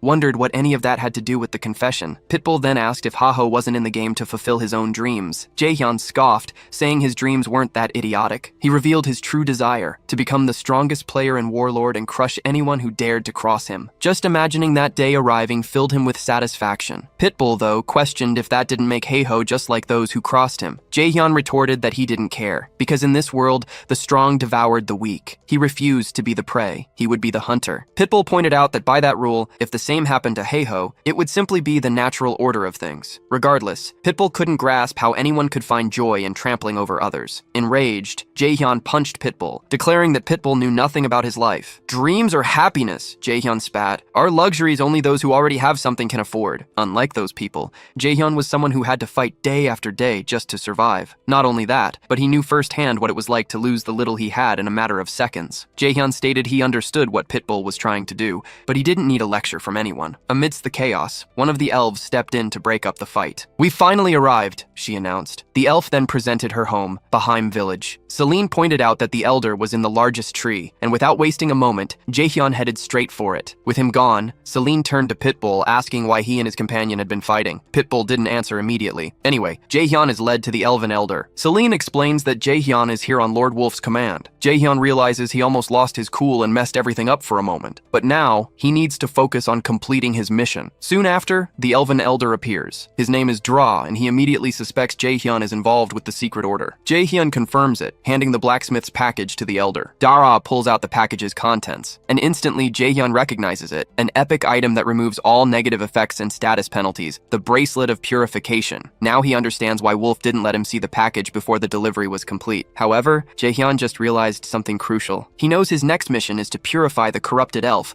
and uncover who's behind the second main quest. He figured he'd earn the artifact as a reward, but instead, Dra tells him he can leave. Jaehyun asks, "Is that all you have to say?" Dra confirms, "There's nothing more for you." Adding insult to injury, Dra calls him weak. At that, Jaehyun realizes, just like before, his level is too low to proceed with the main quest. So he declares, "I'll return when I'm stronger." Far from the elven village, Jaehyun battles monsters, seething with rage that nothing is going his way. To make matters worse, the Thunder Hunters currently hold the most progress on the main quest. They recently defeated the ogre, so they must be in the Urgel Mountains. Jaehyun isn't satisfied with his own results. He believes he should be level 100 by now. Instead, he's weak and losing opportunities because of it. But that's not the true source of his fury. Pitbull's words gnaw at him. Jaehyun refuses to accept that what happened in his past life was natural or simply fate. To vent his rage, he unleashes it all on the monsters before him. To amp up the tension, Jaehyun casts aside his sword and faces the monsters barehanded. He declares he's sick of all this nonsense, and maybe it's time to put an end to it. Meanwhile, Pitbull recounts everything that happened earlier to Celine, admitting he overreacted and meddled in someone else's life. Celine then asks why he doesn't apologize to Jaehyun. She tells him it might seem hard, but he should try. After all, being honest with each other is what friends do. Jaehyun is about to be attacked by an enemy, but just then, Pitbull appears, intervening on his behalf. Pitbull says, "I'm here to apologize," and apparently, he arrived just in time. After defeating the monster, Pitbull confesses something is bothering him. Jaehyun retorts, "If you're looking for a fight, you'd better do it now because I'm not in the mood." However, Pitbull looks Jaehyun in the eye and apologizes for what he said earlier. With that, Jaehyun shuts down the argument. Pitbull insists he was just worried and didn't mean to meddle or lecture him about life. Jaehyun is completely blindsided by the offer. He tells Pitbull that if he's feeling guilty, he can help him hunt or something. Regardless, Pitbull asks if his apology is accepted. Jaehyun simply states they'll hunt until they drop, so Pitbull can't back out. Confused, Pitbull asks, "Do apologies come with a price?" Jaehyun clarifies that's not what he meant. It was just his way of accepting the apology. But amidst their conversation, they're attacked by another monster. This time, they strike together, swiftly defeating the beast. They then clear out all the smaller monsters surrounding them. Each victory showers them both with experience points and level ups. After an intense hunting spree, Jaehyun finally hits level 100. He declares he hasn't slept for 3 days just to reach this milestone, and now he's utterly exhausted. Pitbull, equally drained, suggests it's time to log off for a bit. Jaehyun Mu says that with his current level, he can tackle the main quest without a hitch. He realizes it would have taken him far longer to reach this level without Pitbull's help. Before Pitbull logs off, Jaehyun, a little shyly, thanks him for the assistance. Pitbull tells him, "Don't be so shy, man. We're both guys. It's embarrassing to see you so flustered." With that, Pitbull logs out, leaving Jaehyun behind. Jaehyun isn't thrilled with their farewell, but there's nothing he can do about it now. Instead of logging off, Jaehyun heads back to the elf's house. Dara declares Jaehyun is strong enough to find the child and entrusts him with the bracelet. However, Jaehyun isn't even listening, his mind fixed on getting the item. He finally receives the elf's bracelet, celebrating his reward for all his hard work. Jaehyun tells the elf to trust him with the mission, secretly thinking he'll keep the item for the rest of his journey once it's done. But to his shock, the elf admits he doesn't know where to send Jaehyun. Dra explains that if he knew the location, he would have gone himself. Jaehyun's first task is to find the location of the next quest before he can even complete it. Jaehyun, however, begs for at least one hint before leaving, but it's useless. The elf has nothing. After leaving the forest, Jaehyun wonders how he's supposed to find a corrupted elf on such a massive map. He thought reaching a high level would solve his problems, but new challenges keep popping up. Now he has no choice but to try trading information again. But he can't just go around asking questions like he did before. If he reveals what he knows, everyone will go wild trying to hunt him down. Yet there's one thing others don't know. Though it's just a theory, Jaehyun believes the corrupted elf's true purpose is to raise an army of monsters. This means many monsters will spawn near the corrupted elf's location, so Jaehyun can buy information about newly spawned monsters. People will provide it, completely unaware of the true implications. Once he gathers all the pieces, Jaehyun figures it'll be much easier to pinpoint the corrupted elf's whereabouts. He celebrates, finally finding a starting point. Just then, someone appears, asking if Jaehyun is looking for monster information. Jaehyun immediately thinks this isn't as good as it seems, because he's just run into Shev, the Slayer. Earlier, at the Red Buffalo's base, Yell mentioned they once received an anonymous tip about the corrupted elf's location, and the same source just sent a new message. Yell said the source was offering money for info on recently spawned monsters, but he couldn't figure out why. Shev explained it was likely a smokescreen, where the person with crucial info about the corrupted elf was intentionally feeding them useless data. The reason? Monsters weren't their real interest. Something else was. Yell agreed it made sense and suggested they keep this info under wraps. Shev nodded. He vowed to hunt down the source and bring back the one who lays the golden eggs. Jaehyun was stunned by what he saw. He'd hoped to lure a small guild player with his bait, but instead, he'd snagged Shev the Slayer himself. Jaehyun decided to scrap his plan and make a quick exit, but Shev snarled, "Don't even think about running from me, ha-ho." Jaehyun knew he had to act fast. He commanded his skeletons to surround Shev. Shev remarked, "Smart move, not attacking directly, just threatening." Jaehyun knew Shev was right. He couldn't defeat him even if he tried. Shev then added, "Ha-ho, you're far more skilled than any rookie I know. Plus, I know you're sitting on some crucial information." Then Shev demanded, "So who are you, ha-ho, really?" Jaehyun didn't answer, leaving Shev slightly puzzled. Suddenly, Jaehyun started shouting, claiming he was just a helpless rookie. "And now some crazy red buffalo is threatening me." He insisted all he wanted was info on monsters for his videos,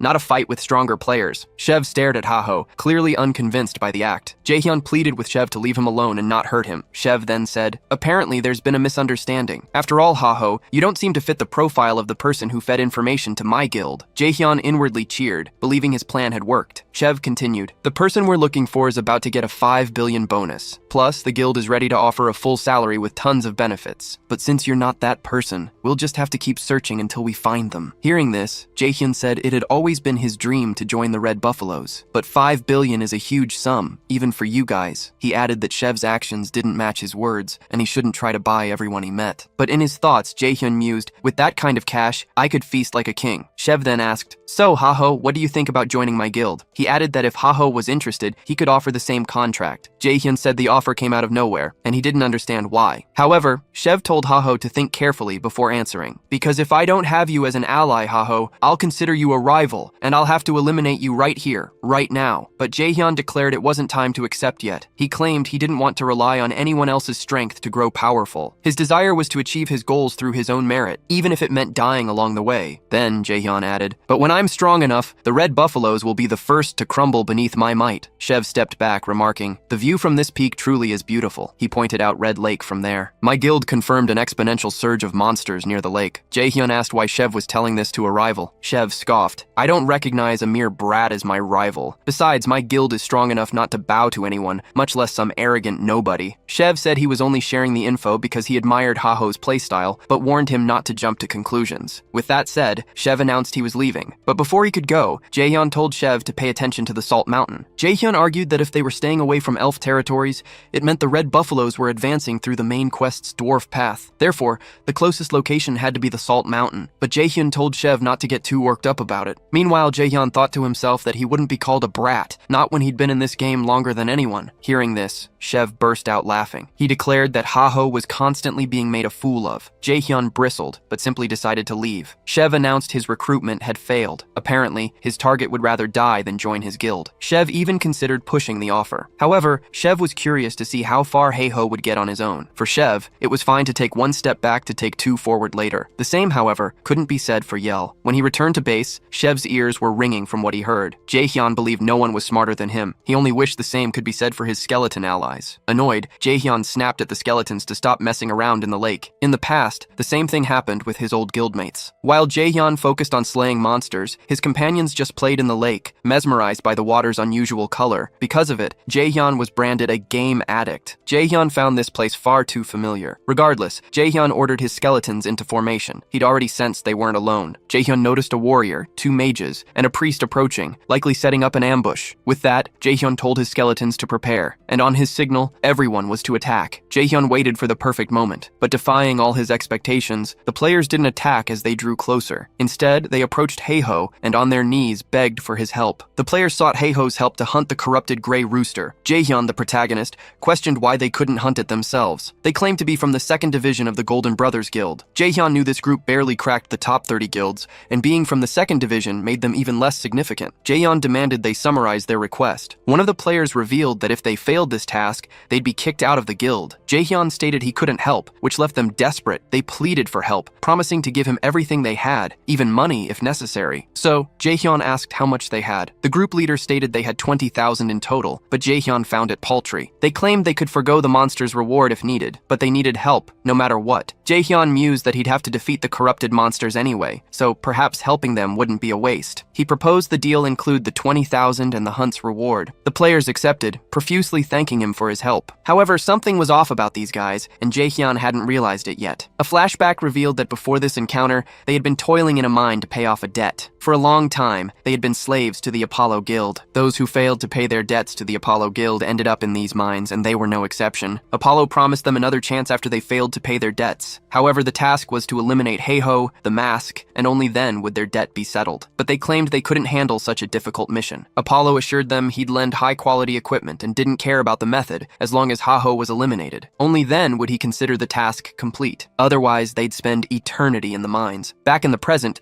the players planned to distract Heiho with the monster, then seize the opportunity to ambush him. However, upon seeing the monster, they realized it wouldn't be as easy as they'd imagined. After all, the rooster was level 120, far above their own levels. Jaehyun declared, "I'll remove the monster's armor, then you guys handle the rest." He activated a muscle modification, and with his increased speed, he charged the enemy. They watched Heiho attack in close combat without fear, but they knew the rooster was a ranged monster, which could complicate things. Jaehyun wasn't naive. He knew exactly what he was getting into. He swiftly dodged the enemy's attacks and commented, "This rooster is slower than I remember." Besides dodging, Jaehyun also attacked. With his perfected speed, the rooster couldn't escape his blows. Jaehyun held the advantage, and in a short time, he managed to strip the monster's armor. The other players were stunned. Meanwhile, Jaehyun said, "Only the helmet left, then we can say goodbye to this enemy." At that instant, the group leader authorized the attack, and the party's mage launched a fireball. Jaehyun watched with a look of concern, but moments later, the fireball exploded. The leader ordered another ranged attack, and again an explosion erupted. He repeated the attack multiple times until he was certain the target was defeated. Seeing Heiho vanish amidst the blasts, they cheered, believing they would no longer be slaves. But their joy was short-lived, as Jaehyun spoke up, revealing he'd sensed something was off from the start. Jaehyun noticed that despite the player's story, they had good quality equipment, plus they made a necromancer fight on the front lines. From experience, Jaehyun was prepared for an ambush,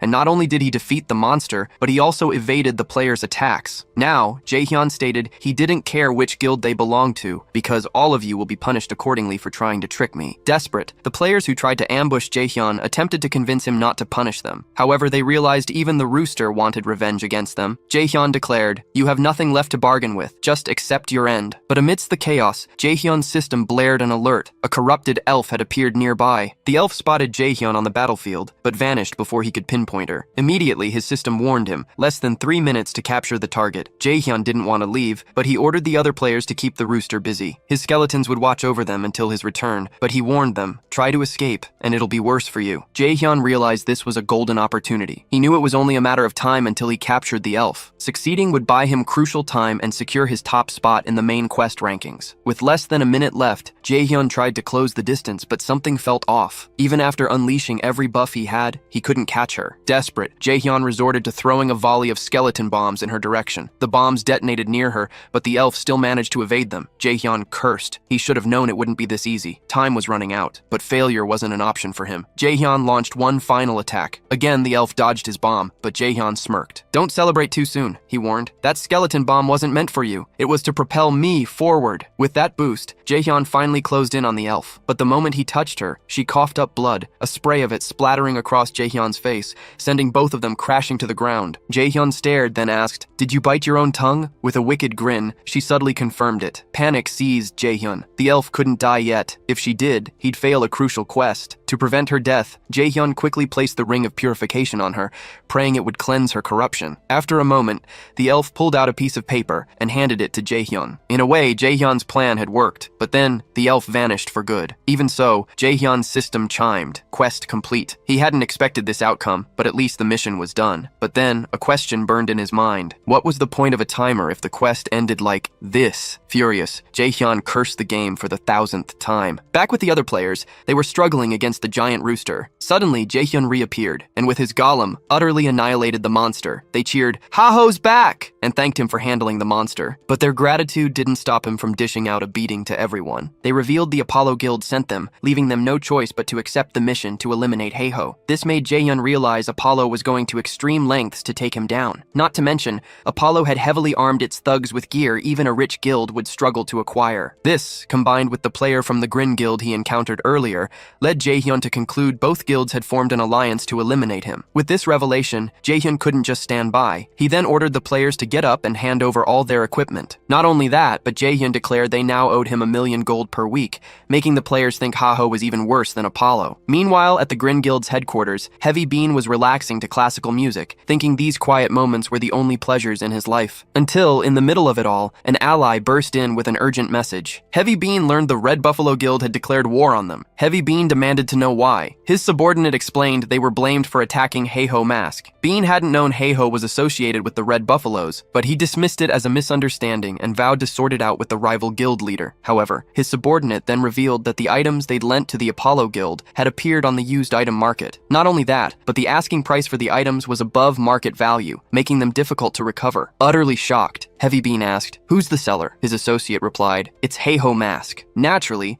Heavy Bean was furious and cursed Heiho with every name imaginable. Sometime later, in Baheim Forest, the elf asked Jaehyun to return the Ring of Purification, stating he didn't trust humans. As he left, Jaehyun thought the elf was petty for not just giving him the item outright. At least he managed to get the next quest. The quest involved searching for a marked location on the corrupted elf's map, but upon reading the letter, Jaehyun realized it was a riddle. He wondered why elves had to write so poetically instead of just getting straight to the point. Unable to decipher it, Jaehyun had no choice but to ask an elf expert for a favor. So Jaehyun met up with Pitbull. However, Jaehyun noticed Pitbull had charmed more than one elf since their last meeting. Green with envy, Jaehyun wished Pitbull nothing but the worst. Next, one of the elves fed Sing directly. Jealous, another elf claimed Aisha was truly Sing's favorite. Sing, however, denied it, insisting he liked all the elves equally. Fuming, Jaehyun tried to figure out what Pitbull was doing surrounded by so many elves. Pitbull defended himself, claiming it all happened naturally. He explained that to stay in the village as long as possible, he needed the elves to like him. So Pitbull was doing his best to please everyone. At that, Jaehyun realized it could only be a mission assigned to Pitbull. But seeing Jaehyun confront Sing, the elves tried to push him away. However, Sing calmed them, saying they didn't need to resort to violence. Sing declared that even if they tried, no one could harm him. Jaehyun, meanwhile, was outraged, risking his life while Pitbull flirted with elves. Anyway, Sing mentioned it had been a while since their last meeting and asked what Jaehyun wanted. Jaehyun handed over the document, requesting a translation, and Sing revealed the poem referred to the Blue Mist Forest. Jaehyun asked how Pitbull deciphered it so quickly. Sing explained the poem mentioned a place guarded by eagles where blue clouds covered the sky. Therefore, there was only one place with that description. With that,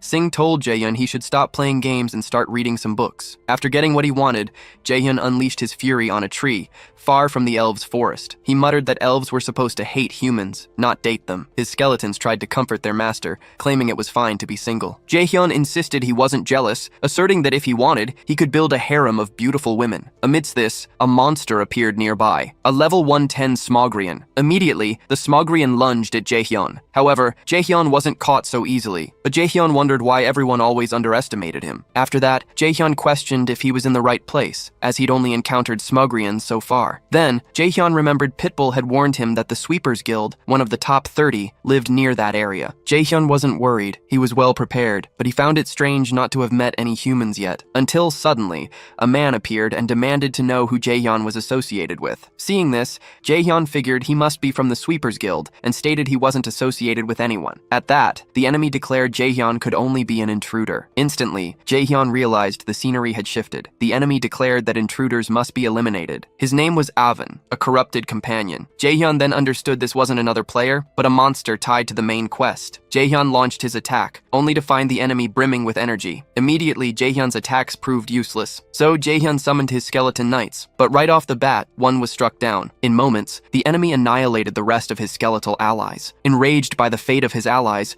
Jaehyun unleashed his speed ability, slicing into the enemy. Afterward, Jaehyun scoffed. This monster isn't even that strong. However, Jaehyun learned the hard way that the enemy was far from defeated. Not only that, but Avon possessed regeneration abilities. Physical attacks were utterly useless against him. Jaehyun had never encountered such a monster, wondering what an overpowered foe like this was doing in the game. Next, Jaehyun commanded his skeleton mage, the last one standing, to launch a ranged attack. But before the mage could even cast its spell, it was obliterated by the monster. Jaehyun realized that not only were physical attacks ineffective, but Avon was also fast enough to dodge magical assaults. How could he possibly defeat such an enemy? Jaehyun mused that he'd never faced a monster like this, not even in his past life. He deemed the task incredibly difficult, leaving him no choice but to go all out. With that, Jaehyun summoned all his skeleton allies along with his golem. He also unleashed the Curse of Sloth and Spirit Corrosion on the enemy, hoping this combo would finally yield results. Even with everything thrown at him, the enemy struck, swiftly destroying the skeletons once more. Jaehyun was stunned,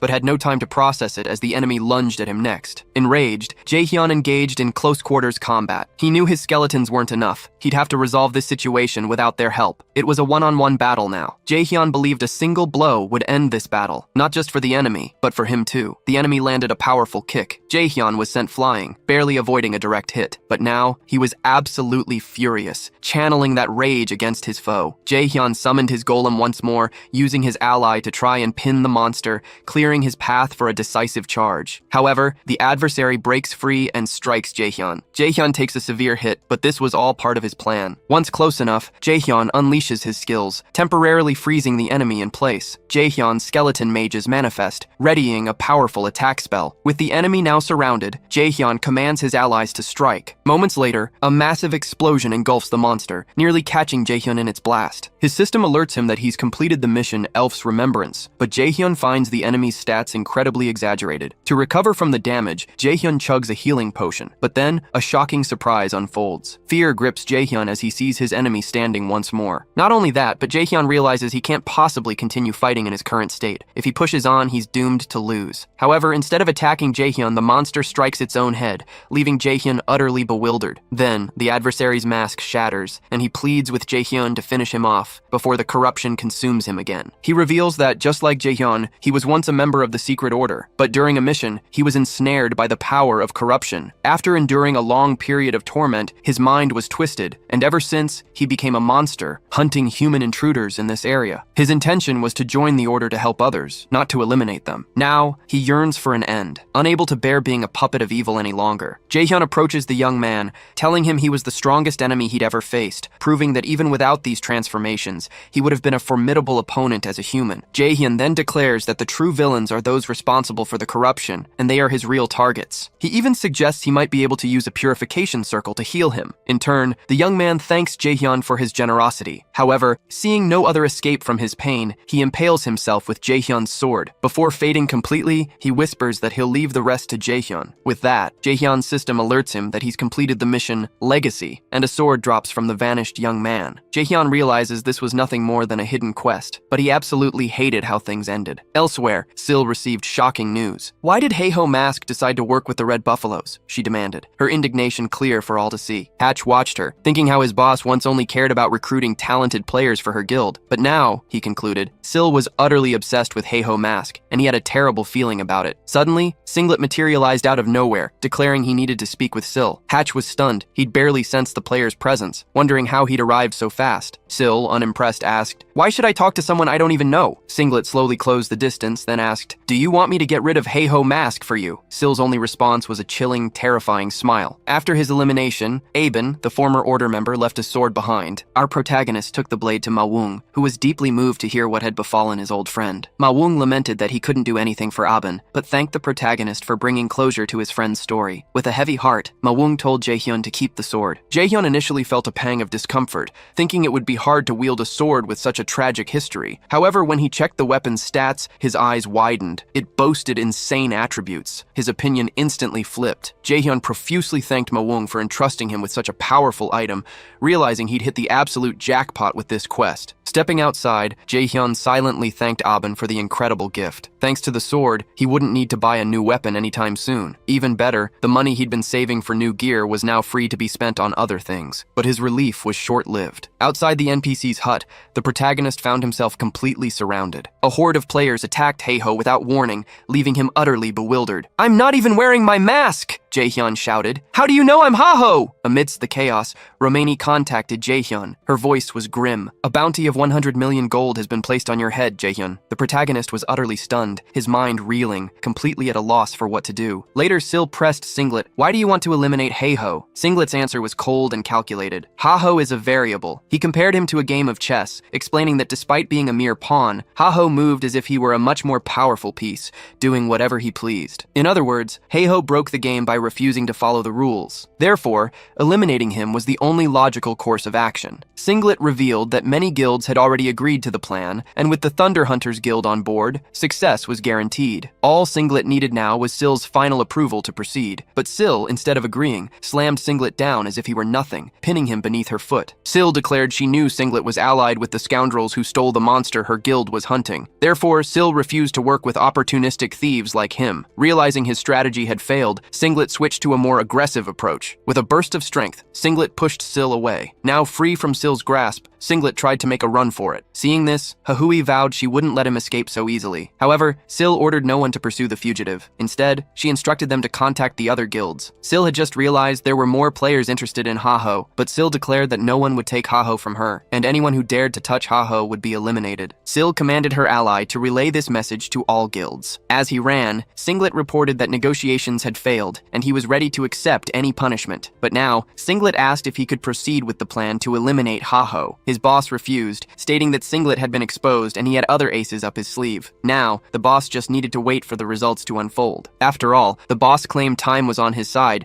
and he was eager to see what Haho would do to escape this time. Back to our protagonist, Jaehyun knew that even if he eliminated everyone hunting him, more would simply appear. Romani agreed. Jaehyun had become a winning lottery ticket, and she pressed him on what he'd done to provoke such a frenzy. Jaehyun himself wasn't sure, having crossed paths with many recently, but he suspected Chase Yolyan was behind it. However, Jaehyun knew her personality. Chase Yolyan would have confronted him personally, not sent mere hunters. Without an answer, Romani asked what Jaehyun planned to do. She didn't want to run out of editing material, so Romani insisted he couldn't stop playing now. But Jaehyun would rather die than quit, and he used his system to purchase an item that might be his way out. Beyond that, Jaehyun wanted to know who was truly after him, and wouldn't give up until he found out. With that, Jaehyun summoned his golem. The golem immediately entered the fray, eliminating several adversaries. Some were struck with fear, but others concluded that golems were typically slow and posed no real threat. What they didn't know was that our protagonist had invested all his stats into his clay creation skill, then fused it with a wyvern skull. With this, Jaehyun transformed his golem into a terrifying new creature. Jaehyun mused that he'd given up a lot of good food to buy this item, and now his opponents would pay with their lives. With a flourish,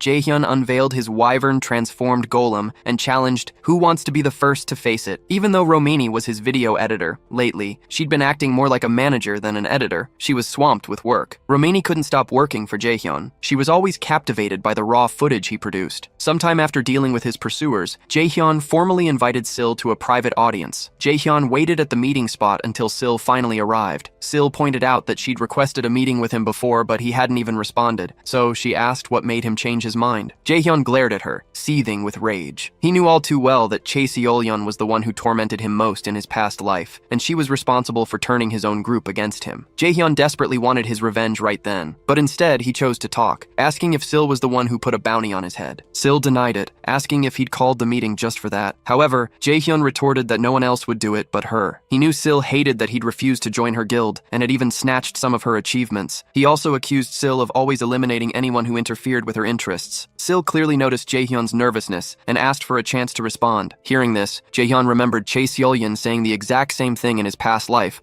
which only fueled his suspicion. However, Sil explained that some time ago, an unknown player approached her, claiming Haho was causing trouble. The player then suggested that the 30 largest guilds form a pact to eliminate him. Jaehyun recalled something similar happening in his past life, but Sil claimed she refused to be part of such a pact, stating she would never join something like that. Seeing how they interfered with her guild's main quest, Sil believed Haho wasn't the only target. Jaehyun figured an unknown player bold enough to mess with the Thunder Hunters had to be insane, and he only knew one guy capable of that. Sil, in turn, asked if he believed her. Jaehyun replied that he only believed half her story, but that was enough. At least he'd found out Chae Seolyan wasn't the one who placed the bounty, but before Jaehyun could leave, Sil invited him once more to join her guild. Annoyed, Jaehyun told her she should learn to take no for an answer and stop trying to recruit him. Sil, in turn, said she realized Jaehyun didn't like her, claiming she always felt many people hated her for no apparent reason. However, Sil insisted she was saying this for Haho's own good. She believed he wouldn't last long on his own as a 100 million gold target. That's why she wanted to officially protect him,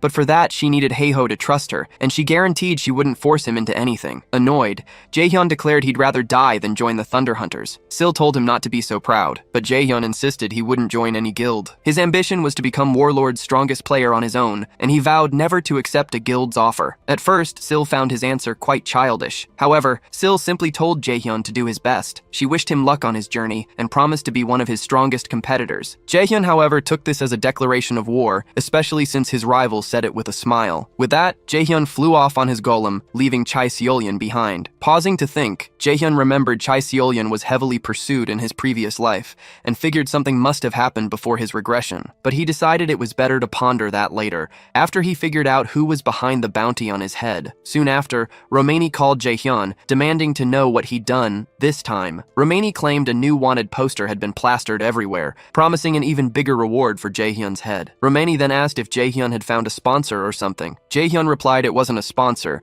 but a crazy woman who wouldn't leave him alone. Sometime later in Missandra Castle, a young boy was getting beaten by bullies. They were demanding he hand over a quest item, claiming he couldn't complete the quest anyway, so it was better to let someone else handle it. The boy declared he wouldn't be robbed again, and for that he took a kick. The bully sneered, saying the boy just needed the right incentive to think things over. But amidst the chaos, someone stopped him. The bully didn't understand what was happening until Jaehyun asked the boy if he was Git, the quest guy. The boy replied his name was Git, but he knew nothing about being the quest guy. With that, Jaehyun realized it was still too early. This event hadn't happened in his current life yet. Even so, Jaehyun told the boy to follow him. Enraged, the bully demanded to know who Jaehyun thought he was, interfering in their business uninvited. When attacked, Jaehyun defended himself, swiftly putting the bully and his gang to sleep. Git realized this unknown man had taken down 3 guys in one go. Jaehyun, sensing he'd piqued the boy's curiosity, simply said he was a good person passing by who decided to help. After being saved from the group of bullies, the boy thanked the protagonist for his help. He revealed he had already given up, and if not for the intervention,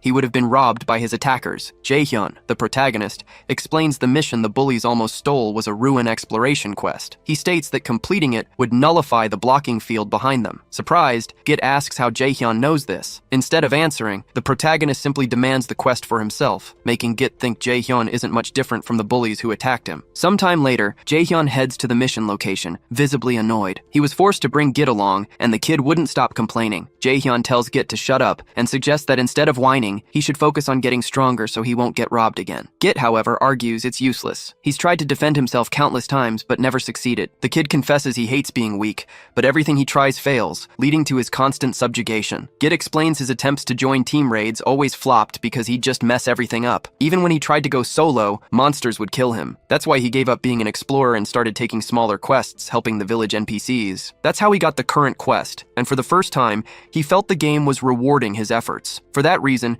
he fought so hard not to let the quest slip away, and only didn't confront Jaehyun because he knew he couldn't win, instead convincing him to come along. Jaehyun, however, retorts that if Git doesn't want to change, he can keep living pathetically. He declares that no matter what, he'll clear the dungeon. However, Jaehyun adds that just because Git has lived this way until now, doesn't mean he has to live like this forever. Git, in turn, reflects that he once believed he'd die if he didn't hand the quest over to the protagonist. protagonist. Now Jaehyun left him behind, making the kid consider quitting the game and abandoning the protagonist. However, Git knows that if he does, the quest will fail for both of them, and Jaehyun might seek revenge. So, Git decides it's best to wait at the dungeon entrance until his quest partner finishes clearing it. But as he tries to wait, Git encounters a massive monster and spirals into despair at the danger. From afar, Jaehyun hears the screams and asks what's happening. Then, Git comes running and hugs him, consumed by fear. The protagonist tries to push the kid away, and in doing so, leaves him at the monster's mercy. Jaehyun can't let Git die, so he ends up helping, but grumbles that he can't stand hearing the screams of such an annoying brat anymore. Sometime later, they escape the monsters. Jaehyun accuses Git of doing that on purpose,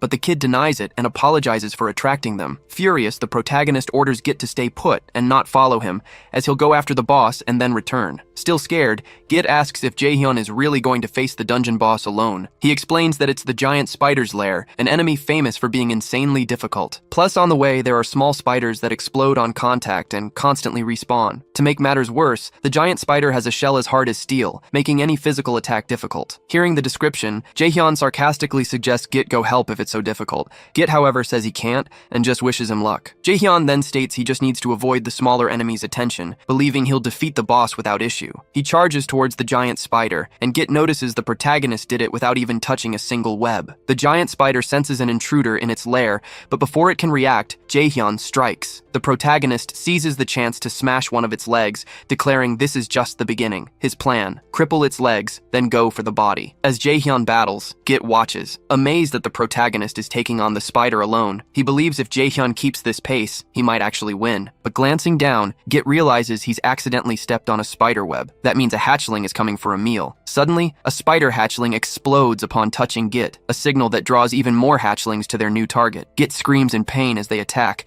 unable to escape, quickly surrounded by the spiders. Then a massive explosion erupts, with Git at its epicenter. Jaehyun, however, snatches Git away just in time, but not without calling him a total deadweight. Git asks why he came back for him. Jaehyun, in turn, snaps at the kid to shut up and run for the dungeon entrance. He claims that after all this, he can't let the mission fail, but if it does, he vows to get revenge on Git. Terrified, Git watches Jaehyun get swarmed by spiders in his place, powerless to help. As he flees, Git wonders why he's so pathetic. He blames himself for always causing trouble for others, knowing he always ends up running away. Then, mid-escape, Git trips over a rock and falls, making his situation even worse. Overwhelmed by self-blame, Git cries, furious at himself. He wants to do something, but he knows he can't help. After all, Git has accepted he's utterly useless. Places like this aren't meant for losers. Amidst his anxiety attack, Git remembers the protagonist's words, that even though Git had been useless all this time, it didn't have to be forever. At that, the boy stops crying and starts to reflect. Back in the spider's lair, the protagonist is trapped in a web cocoon, but after some time, Jaehyun breaks free. Jaehyun had deliberately let the spiders capture him so that he and the kid wouldn't be completely obliterated. Now free, Jaehyun plans to resume the mission, but without his skeletons, he'll have to fight alone. Suddenly, Git appears. Jaehyun demands to know why Git returned. Git explains he couldn't let Jaehyun face the boss alone and came back to help. Jaehyun scoffs, claiming he doesn't need the kid's help, calling his return a mistake. But Git insists he always runs from danger, and he wants to put an end to that by helping Jaehyun defeat the boss. However, Jaehyun reminds Git he's already saved his life multiple times in this single mission